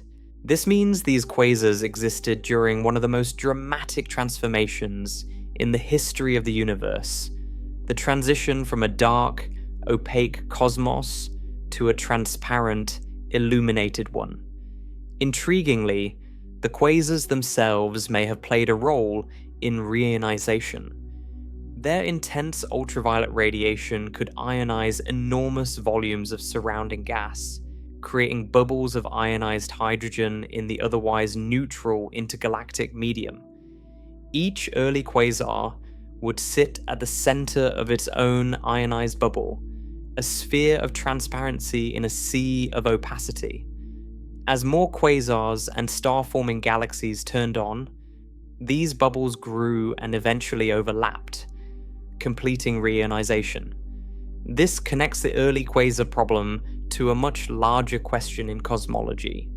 How did the universe become reionized? The answer depends in part on how many luminous sources existed at early times, including quasars. If there were more quasars at high redshifts than current models predict, they could have contributed significantly to reionization. Understanding the population of early quasars isn't just about black hole physics. It's about understanding the evolution of the entire cosmos during one of its most important transitions. Recent observations have also begun to reveal the environment surrounding early quasars in more detail. Using instruments like the Atacama Large Millimeter Array, known as ALMA, which is a collection of 66 radio dishes in the high desert of Chile working together as a single enormous telescope. Astronomers have detected vast reservoirs of cold gas surrounding some of the most distant quasars. These gas reservoirs contain tens of billions of solar masses of molecular hydrogen and other molecules, providing the raw material for both star formation and black hole accretion. In some cases, the gas appears to be flowing inward toward the quasar, feeding the central black hole. In others, the quasar's energy appears to be driving gas outward in powerful winds that can carry material at speeds of thousands of kilometers per second. These outflows can expel gas from the host galaxy entirely, shutting down both star formation and black hole growth.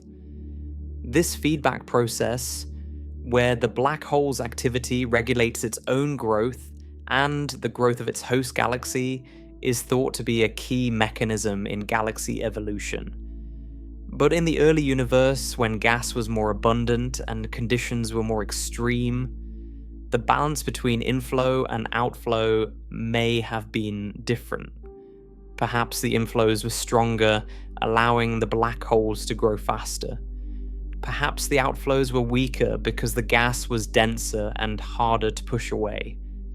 Understanding these dynamics in the early universe is crucial to solving the puzzle of how the first supermassive black holes formed.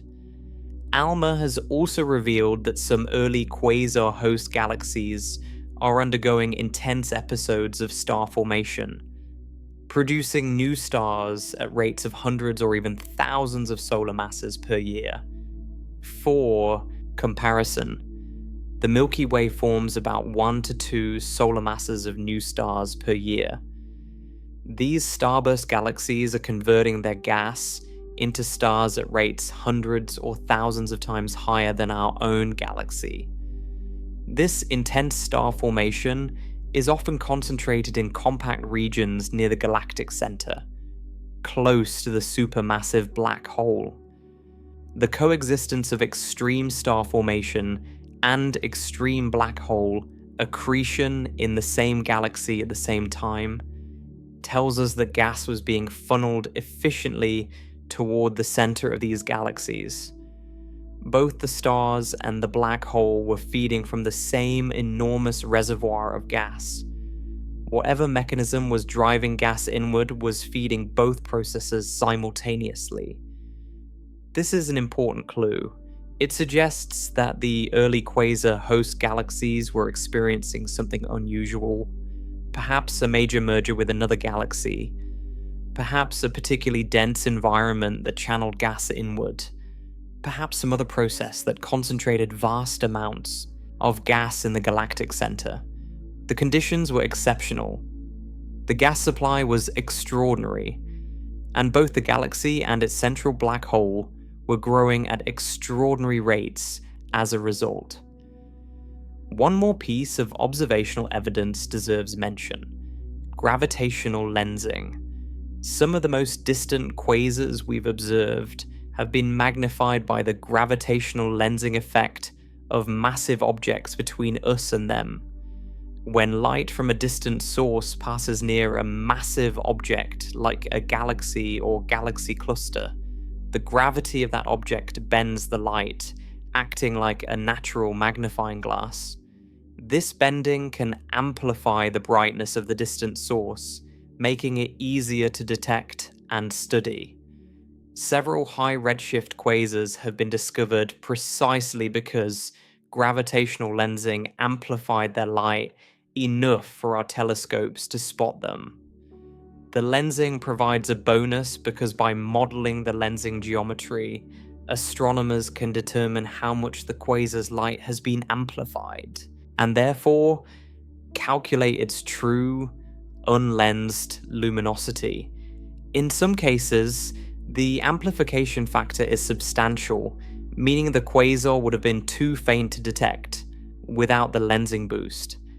This raises an important question about selection effects. Are we only finding the most extreme examples because those are the only ones bright enough to detect?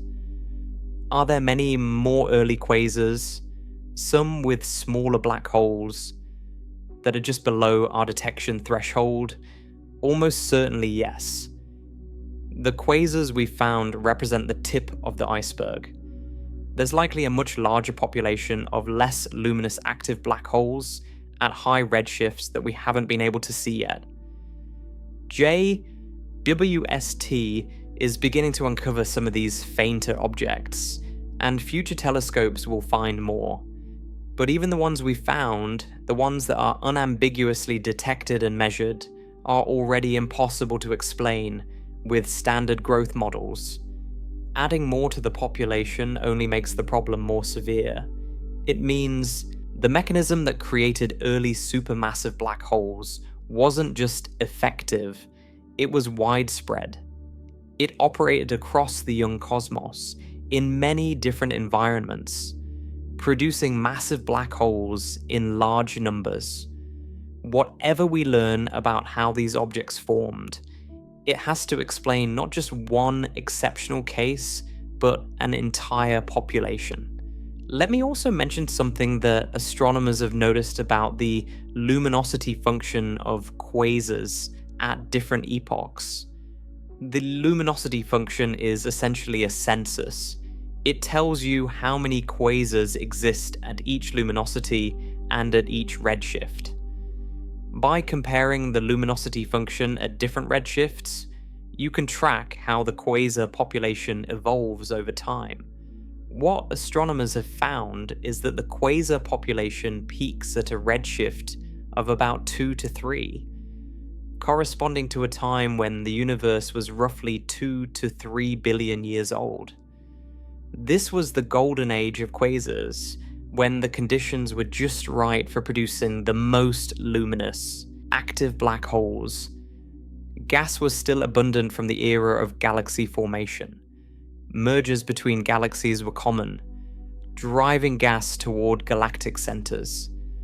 But the universe had also had enough time for significant black holes to grow through accretion and mergers. At earlier times, before the Golden Age, the quasar population declines. Fewer quasars exist at redshift 6 than at redshift 2. This makes sense. The universe was younger. There had been less time for black holes to form and grow. Less time for galaxies to develop the structures needed to funnel gas toward their centers. The fact that any quasars exist at redshift 6 or 7, let alone ones powered by billion solar mass black holes, is what makes the problem so acute. The decline in quasar numbers at high redshifts tells us that whatever mechanism produced early quasars was fighting against the clock. It was operating in a universe that was still assembling itself, where conditions for growing supermassive black holes were less favorable than they would be a few billion years later. And yet, it succeeded. In at least some environments, in at least some overdense regions of the young cosmos, the mechanism produced black holes of extraordinary mass in remarkably short periods of time.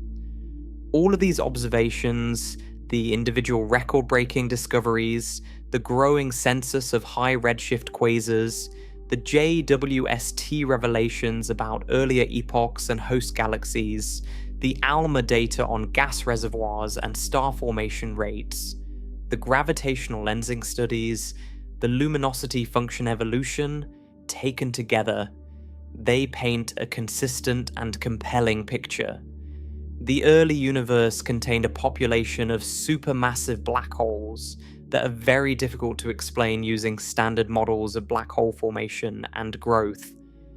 The black holes are too massive, they appeared too early, and there are too many of them for the standard stellar remnant seed, plus Eddington limited accretion pathway to account for. Something else was going on.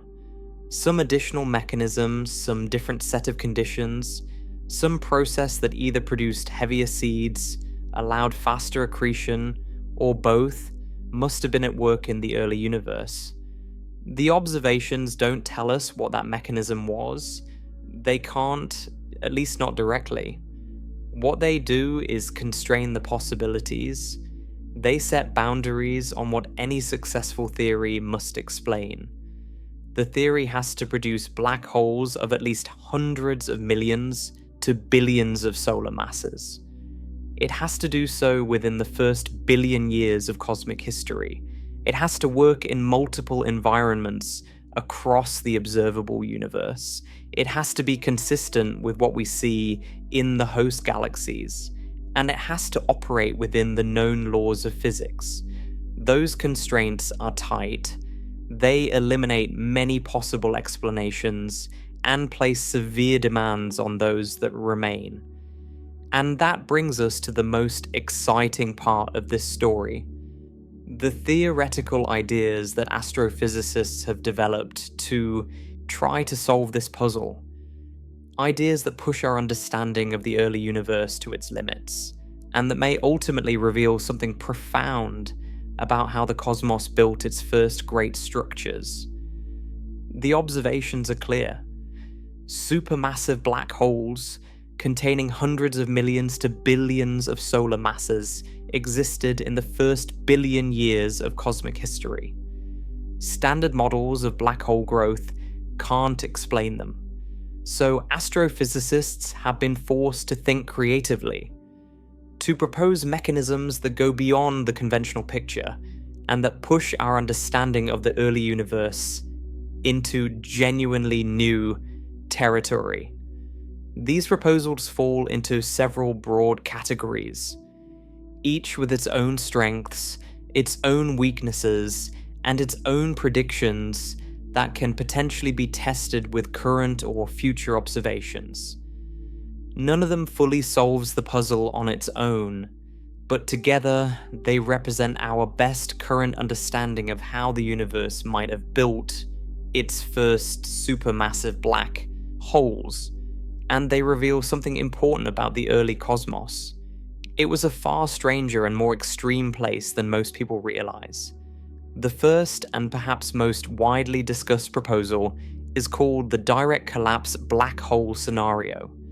The basic idea is elegant and radical at the same time. Instead of forming a small stellar mass black hole from a dying star and then slowly growing it through accretion over hundreds of millions of years, what if you could skip the stellar phase entirely? What if, under the right conditions, a massive cloud of gas could collapse directly into a black hole without ever forming a star? If this were possible, you could create a seed black hole that was already enormously massive from the very beginning, perhaps 10,000 to 100,000 times the mass of the Sun, or even larger. Starting from such a heavy seed rather than a paltry 100 solar mass stellar remnant would dramatically reduce the number of doublings needed to reach 1 billion solar masses. Instead of 23 or 24 doublings, you might need only 10 to 14. That cuts the required growth time roughly in half, potentially bringing it within the time available in the early universe. But how would direct collapse work? The key challenge in forming a normal star is that as a gas cloud collapses, it heats up. In the modern universe, this heat gets radiated away through a process called cooling. Heavy elements like carbon, oxygen, and iron are very efficient at radiating away thermal energy, allowing the gas to cool and continue collapsing. As the gas cools, it fragments into smaller clumps, and each clump forms a relatively modest star. This is why most stars are not extremely massive.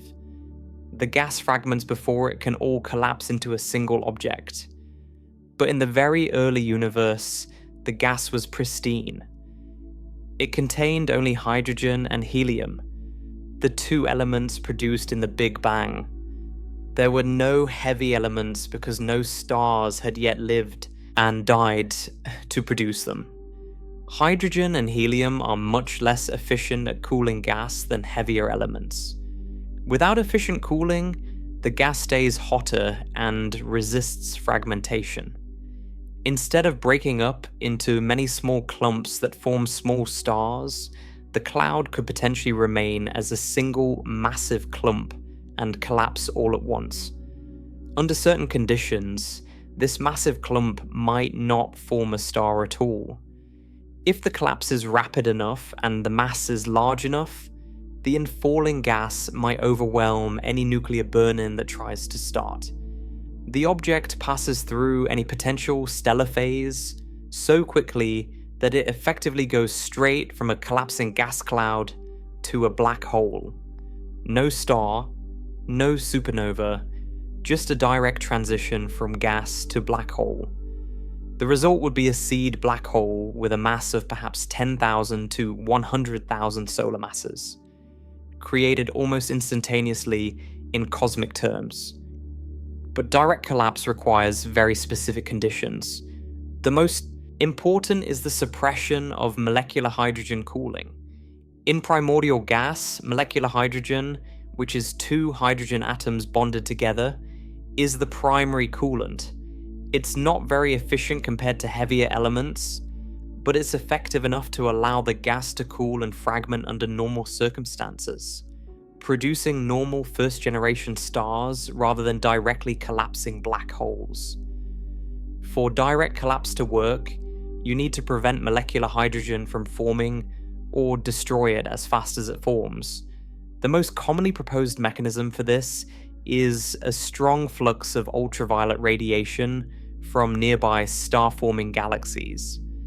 This radiation, specifically in the Lyman-Werner band of wavelengths, can dissociate molecular hydrogen, breaking the molecules apart before they can cool the gas. If a pristine gas cloud sits near a galaxy that's producing large amounts of ultraviolet radiation, the Lyman-Werner photons from that galaxy can bathe the cloud and suppress molecular hydrogen formation.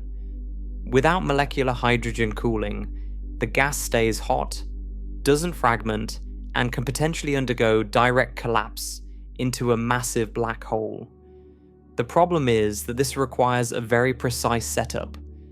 The gas cloud has to be pristine, containing no heavy elements that could provide alternative cooling pathways. It has to be exposed to a strong enough ultraviolet flux to suppress molecular hydrogen. But it can't be too close to the source of radiation, because then other forms of ionization might heat the gas in ways that prevent collapse, and it has to be massive enough and dense enough to collapse in the first place. These conditions define what astronomers call a Goldilocks zone. Not too hot, not too cold, not too metal-rich, not too metal-poor. The conditions have to be just right. Theoretical calculations suggest that such conditions might have been rare in the early universe, but not impossibly so. Cosmological simulations have identified environments where direct collapse could plausibly occur, typically in regions where a pristine gas halo sits near, but not too near a star-forming galaxy. The predicted number of direct collapse black holes varies widely depending on the assumptions in the models, from a few per cubic gigaparsec to thousands. This uncertainty is one of the main challenges facing the direct collapse scenario. If the conditions were too rare, there wouldn't be enough heavy seeds to explain the observed population of early quasars. If they were common enough, then the theory works quantitatively, but we'd expect to see other observational signatures that haven't yet been confirmed. The discovery of UHZ1 by JWST, the galaxy at redshift 10.1 with a black hole that appeared unusually massive relative to its small host galaxy, was hailed by some as potential evidence for the direct collapse scenario. The reasoning was that if the black hole formed through direct collapse, it would start out very massive, perhaps comparable to or even exceeding the mass of its infant host galaxy. This is exactly what was observed.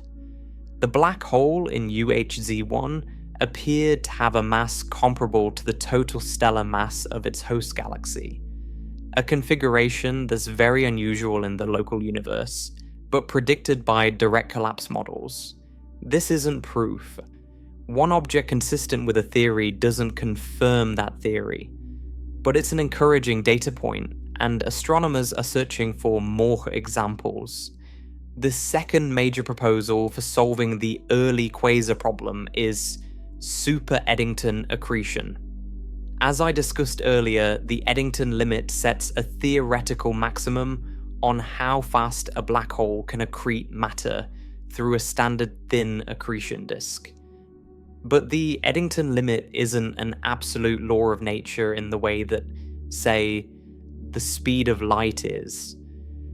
It's derived under specific assumptions, particularly the assumption that the accretion flow is spherically symmetric, and that the radiation produced by accretion interacts efficiently with the infalling gas. If those assumptions don't hold, the effective limit can change.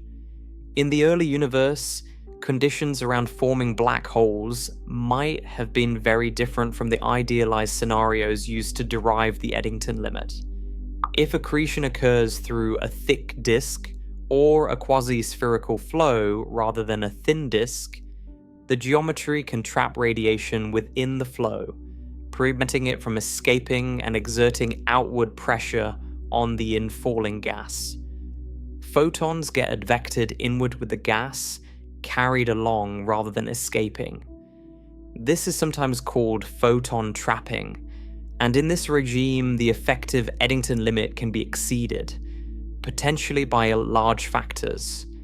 The gas essentially falls in faster than the radiation can escape, allowing the black hole to grow at rates several times, or even 10 times the standard Eddington rate.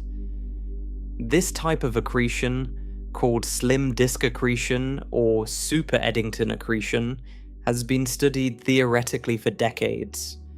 Numerical simulations of super Eddington flows show that they can indeed achieve accretion rates significantly above the standard Eddington limit.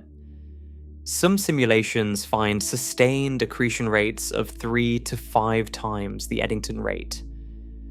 Others, under more extreme conditions, find even higher rates, perhaps 10 times or more.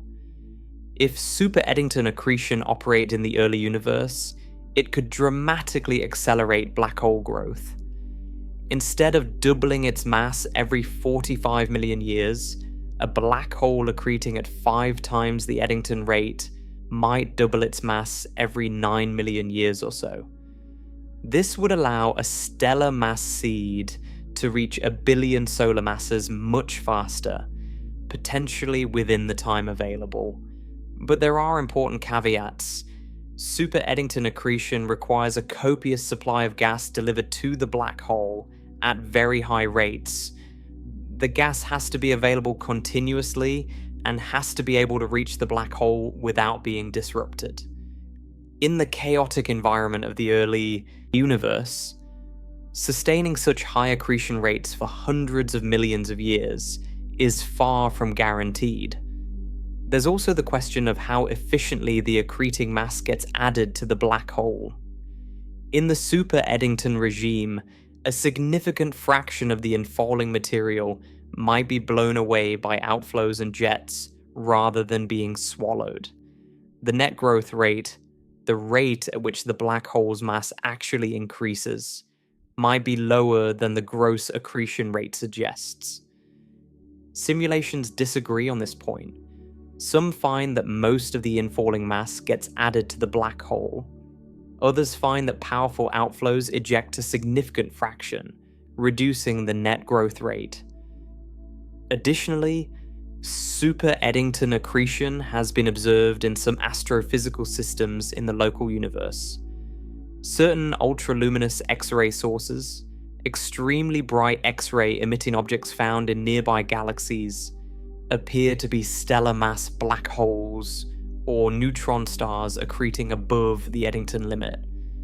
These observations confirm that super Eddington accretion is physically possible, not just a theoretical construct, but the duration and sustainability of Super Eddington episodes in the early universe remain open questions. Can a black hole sustain Super Eddington accretion for the hundreds of millions of years needed to grow to 1 billion solar masses? Or are Super Eddington episodes brief, lasting only millions of years before the gas supply is exhausted or disrupted? If the episodes are brief, the average growth rate over the black hole's lifetime might not be much higher than the Eddington rate, and the time problem remains. The third proposal is primordial black holes. This is perhaps the most exotic of the proposed solutions. The idea is that some black holes might not have formed from stars at all. Instead, they might have formed in the very early universe, within the first moments after the Big Bang, from extreme density fluctuations in the primordial plasma. In the first fraction of a second after the Big Bang, the universe was incredibly hot and dense. If, during this epoch, some regions of space had slightly higher densities than their surroundings, these overdense regions might have collapsed directly into black holes before the universe had cooled enough for normal matter structures to form. These primordial black holes could in principle have any mass, from microscopic to millions of solar masses, or even larger, depending on the size of the density fluctuations that produce them. If primordial black holes of millions of solar masses formed in the very early universe, they would provide the perfect seeds for growing supermassive black holes. They'd already be massive from the start, formed long before the first stars, and they'd have the entire age of the universe to accrete matter and grow. The time problem would essentially evaporate because the seeds would have existed since almost the beginning of time, but primordial black holes face significant theoretical and observational challenges. The density fluctuations needed to produce them must be very large, much larger than the fluctuations that gave rise to galaxies and large-scale structure. Standard models of cosmic inflation, the rapid expansion of the universe in its first moments, don't naturally produce fluctuations large enough to create massive primordial black holes. You'd need to modify the inflationary model in specific ways, adding features to the inflaton potential that boost fluctuations on specific scales. This is possible, but adds complexity and requires fine-tuning. Observational constraints also pose challenges. Primordial black holes of various masses would have observable effects. Very small ones would have evaporated by now through Hawking radiation and would produce detectable gamma-ray bursts. Intermediate mass ones would affect the cosmic microwave background, the thermal radiation left over from the Big Bang. Very massive ones would affect the formation of galaxies and the distribution of matter in the universe. Observations of the cosmic microwave background, gravitational wave detectors, and surveys of stellar motions in galaxies have placed constraints on the abundance of primordial black holes across a wide range of masses. For most mass ranges, the constraints are tight enough to rule out primordial black holes as a significant fraction of the universe's mass. However, there are mass windows, particularly around tens to thousands of solar masses, where the constraints are weaker and primordial black holes remain viable. Whether primordial black holes could exist at the millions of solar masses scale needed to seed early quasars is still debated. The constraints at those masses come from effects on large-scale structure and the cosmic microwave background, and they're not as stringent as at other masses. It's a possibility that hasn't been definitively ruled out, but also hasn't been confirmed. Gravitational wave observatories, like LIGO and the future space-based LISA mission, could potentially detect mergers of primordial black holes. providing evidence for or against their existence. The fourth proposal involves rapid growth through mergers. Instead of a single black hole growing in isolation through accretion, what if many black holes formed and then merged together, combining their masses? In the early universe, the first generation of stars likely formed in clusters, multiple massive stars in the same collapsing gas cloud. When these stars died and formed black holes, the resulting black holes would be in close proximity to each other. Over time, through gravitational interactions, these black holes could sink to the center of their host structures and merge. Each merger would roughly double the mass of the resulting black hole, assuming the two merging black holes were of similar mass. Multiple mergers could rapidly increase the mass. If 100 solar mass black hole merged with another 100 solar mass black hole, you'd have a 200 solar mass black hole. If that merged with another of similar mass, you'd have 400. 10 such doublings would bring you to about 100,000 solar masses, a much heavier seed for subsequent accretion growth. The advantage of the merger pathway is that it doesn't require sustained accretion. Mergers happen through gravitational dynamics, not gas physics. They're not subject to the Eddington limit. Two black holes spiral toward each other, merge, and the resulting black hole is more massive. Simple. But there are problems with this scenario too. The main challenge is what physicists call the last parsec problem. When two black holes orbit each other in the center of a galaxy or protogalaxy, they lose energy through gravitational interactions with nearby stars, causing their orbit to shrink. But at a certain point, roughly 1 parsec of separation, they've ejected all the nearby stars that could absorb their orbital energy. Without a mechanism to continue removing energy from the orbit, the black holes stall at the separation and don't merge. They can orbit each other at roughly 1 parsec for billions of years without coalescing. For mergers to contribute significantly to early black hole growth, this last parsec problem needs to be overcome. Possible solutions include the presence of large amounts of gas, which can interact with the binary and remove orbital energy, or three-body interactions where a third black hole perturbs the binary and drives the merger. Both of these processes are plausible in the gas-rich, dense environments of the early universe, but the efficiency is uncertain. Another challenge with the merger pathway is gravitational recoil. When two black holes merge, the merger produces gravitational waves. If the merger isn't perfectly symmetric, the gravitational waves are emitted asymmetrically, giving the resulting black hole a kick. This kick can be substantial, up to several thousand kilometers per second in extreme cases. If the kick velocity exceeds the escape velocity of the host galaxy, the merged black hole is ejected from the galaxy entirely. It flies off into intergalactic space, far from any gas supply, and its growth effectively stops. In the small, low-mass galaxies of the early universe, where escape velocities were modest, gravitational recoil could have been a serious problem. A significant fraction of merging black holes might have been kicked out of their host galaxies, reducing the effectiveness of the merger pathway.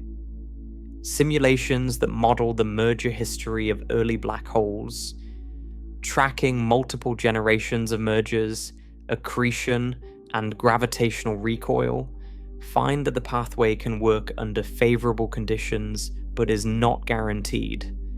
In some cases, the black hole grows rapidly through a combination of mergers and accretion.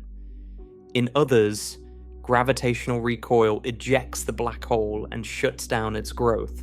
The outcome depends sensitively on the details of the mergers, the masses and spins of the merging black holes, and the properties of the host galaxy. Most astrophysicists believe the real answer to the early quasar problem probably involves a combination of these mechanisms rather than any single one acting alone. Perhaps the early universe produced some direct collapse black holes with masses of tens of thousands of solar masses. These heavy seeds then grew through a combination of sustained accretion, sometimes at or above the Eddington rate, and occasional mergers with other black holes. The dense, gas-rich environments of the early universe provided the fuel. The specific conditions in overdense regions provided the gravitational potential wells needed to keep the gas flowing inward. And the relative youth of the universe meant that disruptions from stellar feedback were less effective because the first generations of stars hadn't yet enriched the gas with heavy elements that would enhance cooling and fragmentation. This combined scenario is the most commonly favored in the current literature. It's not a single clean explanation. It's messy, involving multiple processes interacting in complex ways. But it's realistic. The universe is messy. Astrophysical processes don't operate in isolation. They interact, combine, compete, and reinforce each other in ways that simple models can't capture. The challenge going forward is to determine which combination of mechanisms best matches the observations, and that's where the next generation of telescopes and instruments comes in. JWST is already providing critical data, but it's just the beginning. Future observations will push deeper into the early universe, finding fainter active black holes at higher redshifts. The extremely large telescope currently under construction in Chile, with its 39-meter primary mirror, will have the light-gathering power to study the host galaxies of early quasars in unprecedented detail. It will be able to measure the stellar populations, gas content, and dynamics of galaxies hosting the most distant known quasars, providing clues about the environments in which these black holes formed. The LISA mission, the Laser Interferometer Space Antenna, planned for launch in the mid-2030s, will be a gravitational wave observatory in space. Unlike ground-based detectors like LIGO, which are sensitive to the mergers of stellar mass black holes and neutron stars, LISA will be sensitive to the mergers of massive and supermassive black holes. If the early universe was filled with merging massive black hole seeds, LISA should detect the gravitational wave signatures of those mergers, even at very high redshifts. This would provide direct evidence for the merger pathway and allow astronomers to measure the masses, spins, and merger rates of early black holes. It would be a completely independent way to test the theories, using gravitational waves rather than electromagnetic radiation. Radio telescopes are also pushing forward. The Square Kilometre Array, currently being built across Australia and South Africa, will be the most sensitive radio telescope ever constructed. It will survey enormous volumes of the early universe, detecting faint radio emission from active black holes that are currently beyond our reach. The SKA should dramatically increase the census of early active black holes, revealing how common they were and how their properties varied across different environments. Each of these instruments will contribute a piece of the puzzle.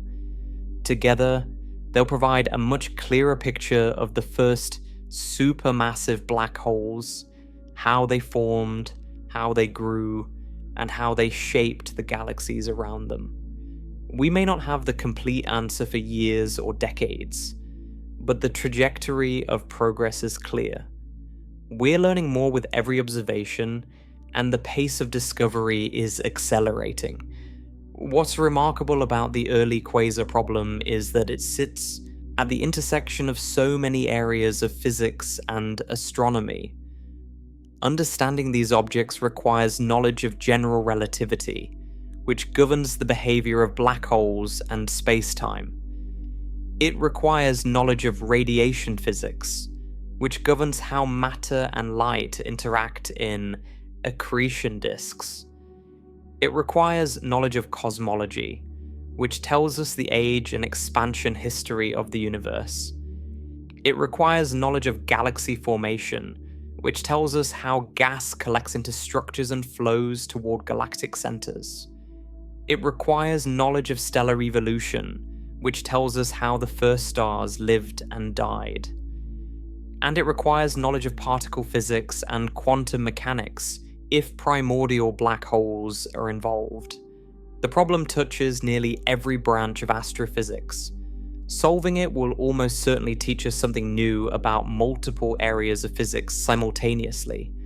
That's what makes it so exciting. It's not just a puzzle about black holes, it's a puzzle about the universe itself, about how it organized itself in its earliest moments, about how the structures we see today first began to take shape.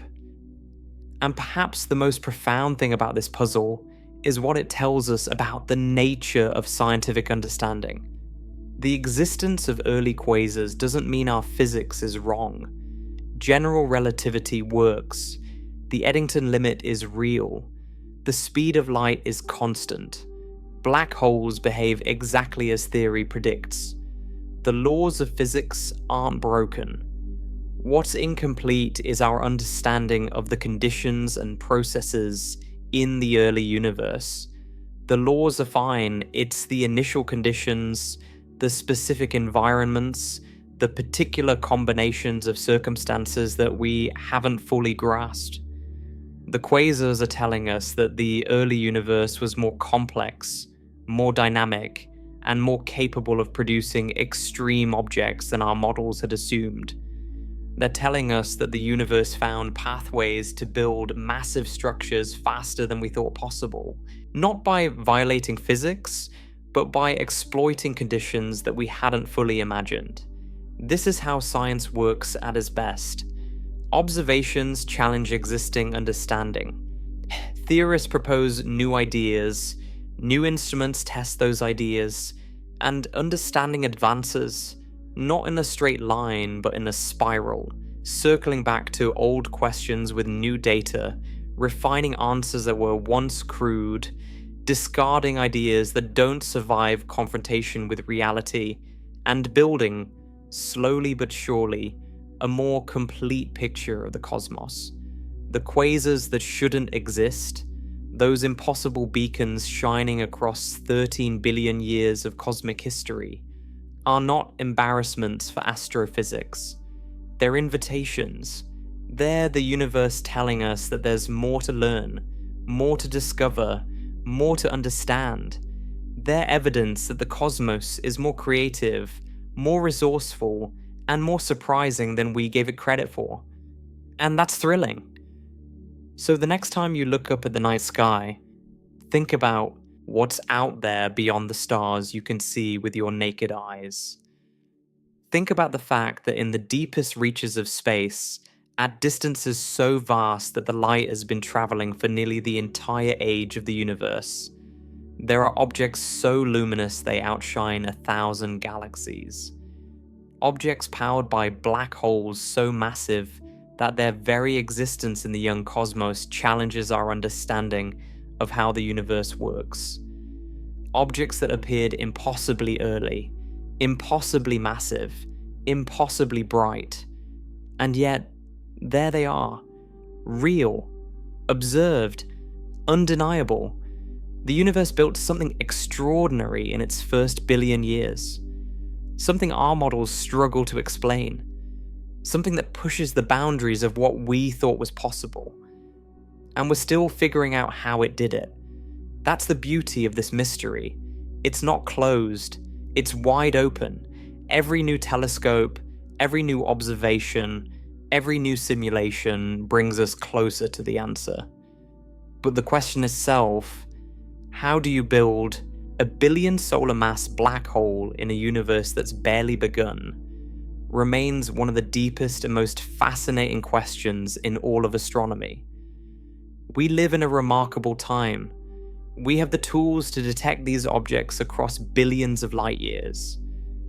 We have the theoretical frameworks to understand why they're puzzling.